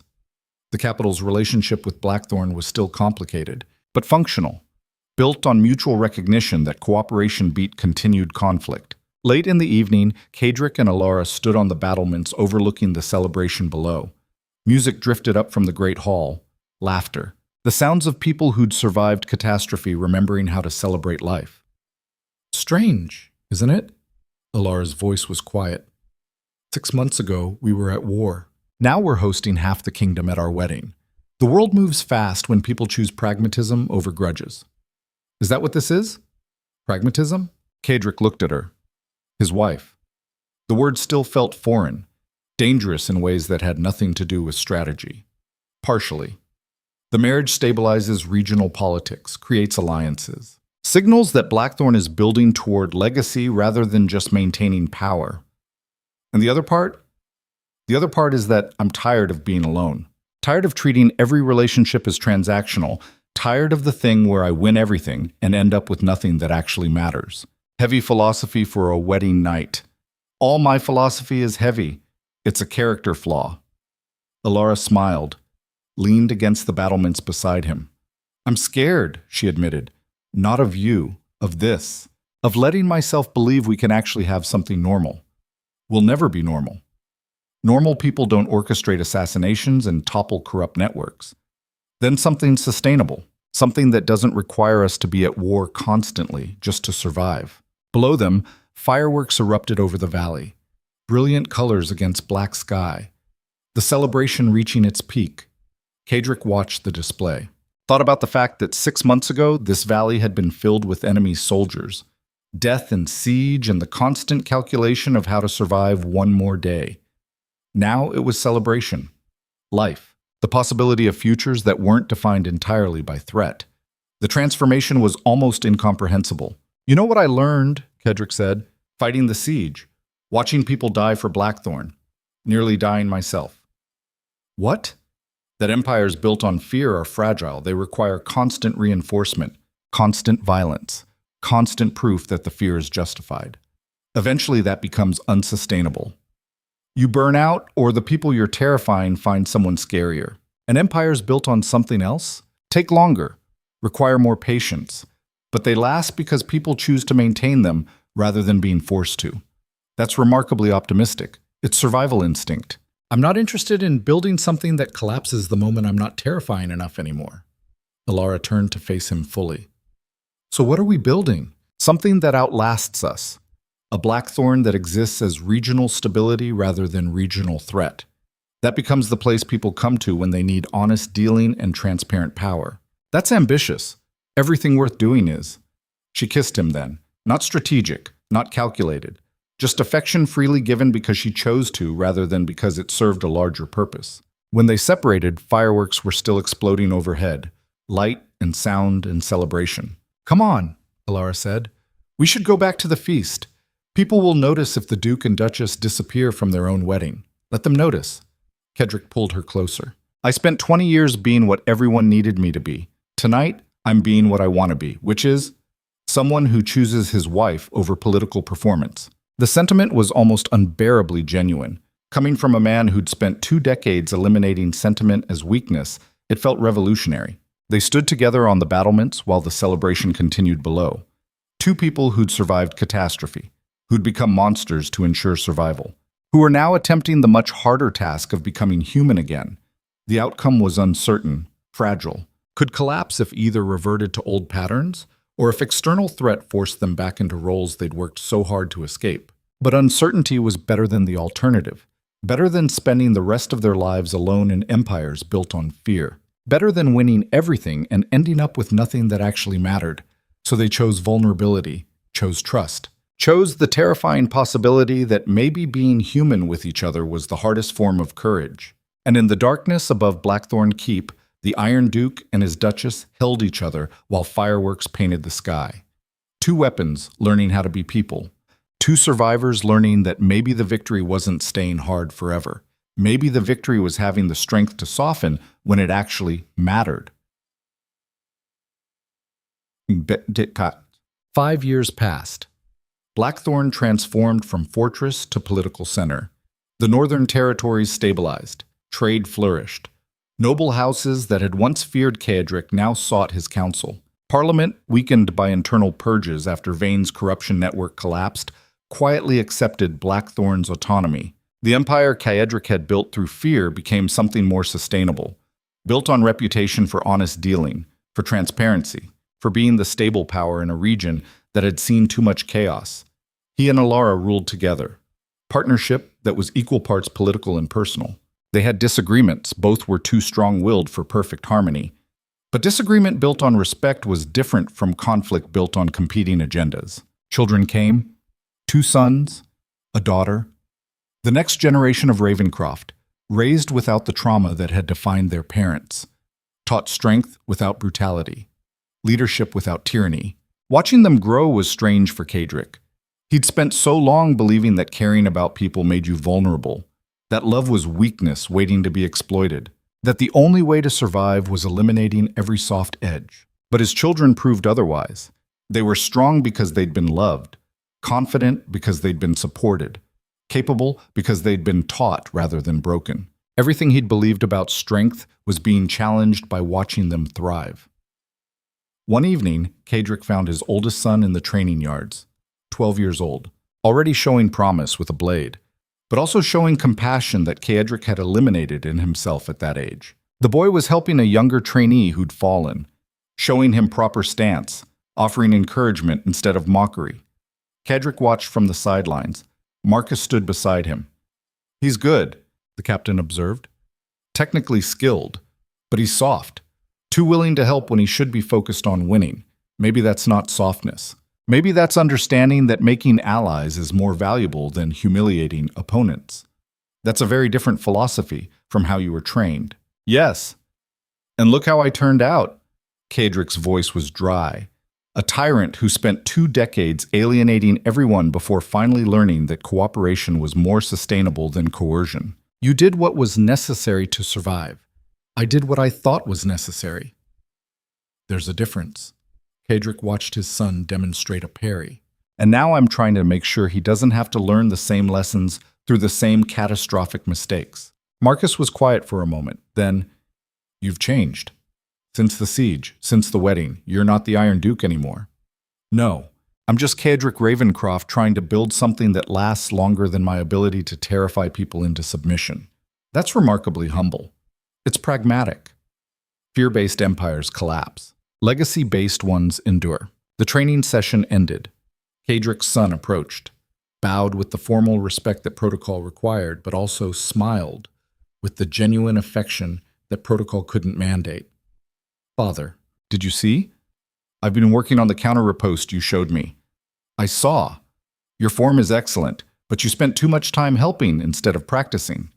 The boy's expression fell slightly. "I just thought, I know what you thought, and you were right." Caedric put a hand on his son's shoulder. "Building alliances is as important as building skill. Maybe more important. I'm proud of you for recognizing that." The boy's face transformed, pride and relief mixing.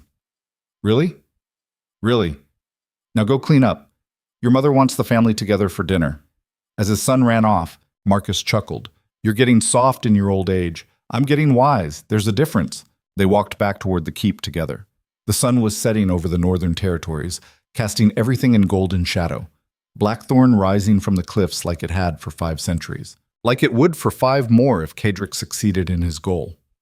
Inside, the keep was warm, alive. Servants moved with efficiency but without fear. Guards stood at posts but socialized during quiet moments. The atmosphere was professional but human. Nothing like the terrified silence that had characterized Caedric's early reign. Dinner was held in the family quarters rather than the formal dining hall. Intimate. Just Kaedric, Ilara, and their children. Conversation flowed easily. Stories about the day. Small victories. Minor frustrations.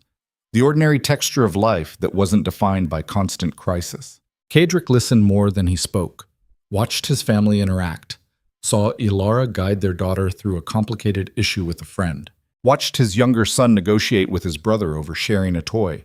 Normal childhood moments that had been completely absent from his own upbringing. This was what he'd been fighting for without knowing it. Not empire, not power, not the Iron Duke's reputation. Just this. Family. Stability.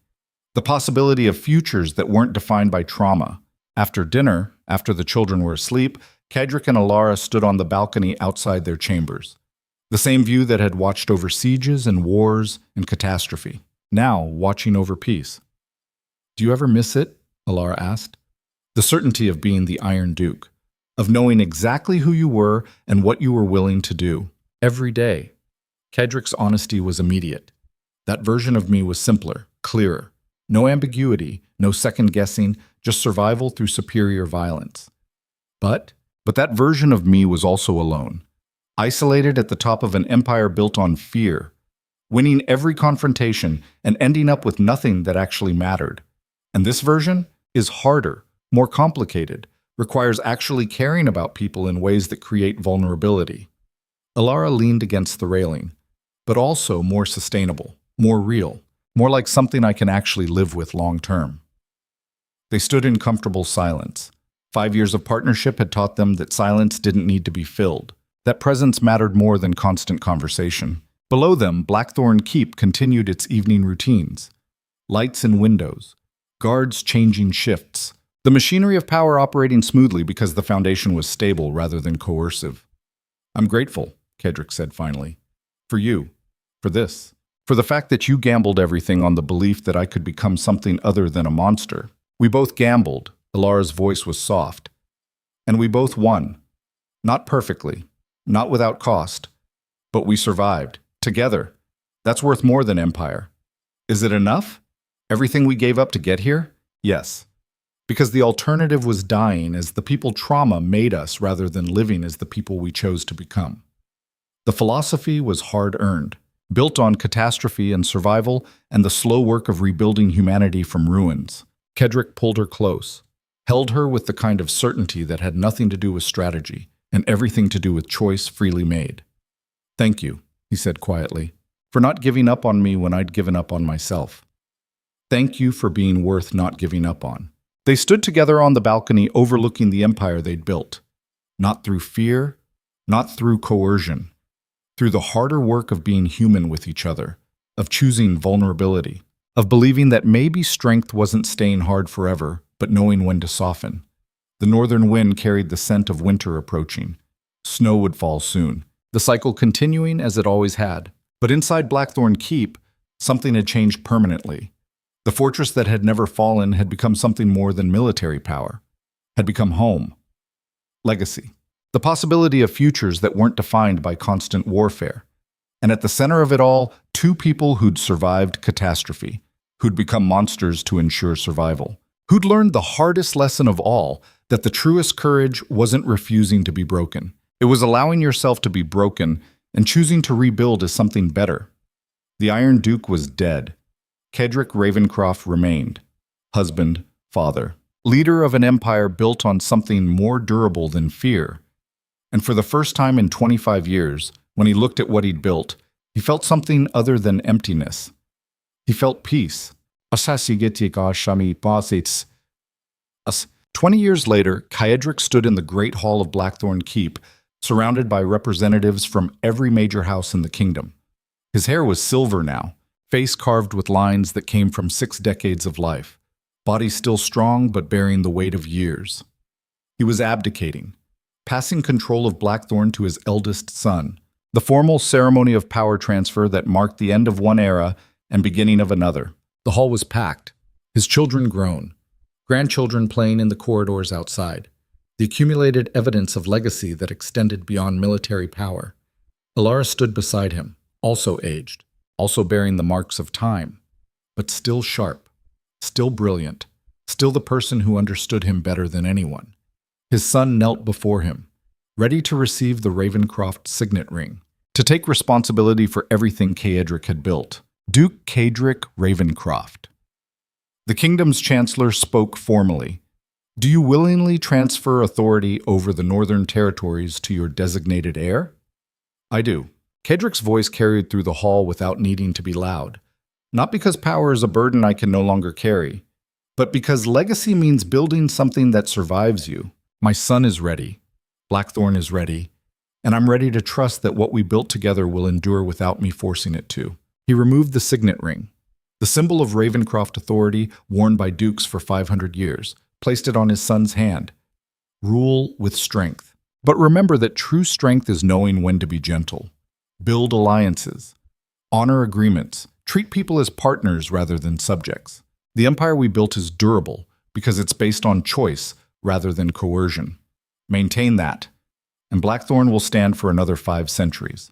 His son stood, embraced him, the formal ceremony dissolving into genuine familial affection.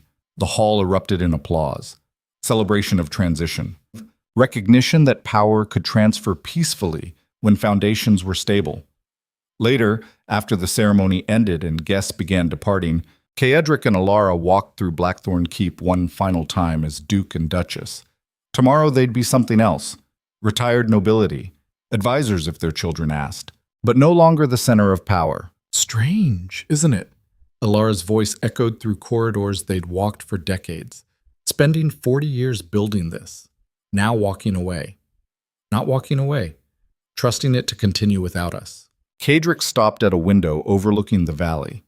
There's a difference. Are you afraid? Terrified, but also relieved. I've been the Duke of Blackthorn since I was 23, defined by it, consumed by it. Now I get to find out who I am when I'm not that anymore. And who do you think you'll be? Caedric considered the question seriously. Hopefully someone who learned enough from being a monster that he can be human without losing everything. Someone who understands power but isn't ruled by it. Someone who can watch his children lead without needing to control every decision. That's ambitious. Everything worth doing is. They continued walking through halls that held 40 years of memory, victory and catastrophe, transformation from tyrant to leader. The slow work of becoming something better than trauma had made them. In their private chambers, soon to be occupied by the new Duke and Duchess, Caedric paused to look around. This room had witnessed everything: strategy sessions, intimate moments, the place where he'd decided to trust Alara, to choose vulnerability, to risk being human. Do you regret any of it? Alara asked. The choices we made, the people we became. I regret the cost, the lives lost, the damage done. The years spent being harder than necessary because I thought hardness was the only path to survival.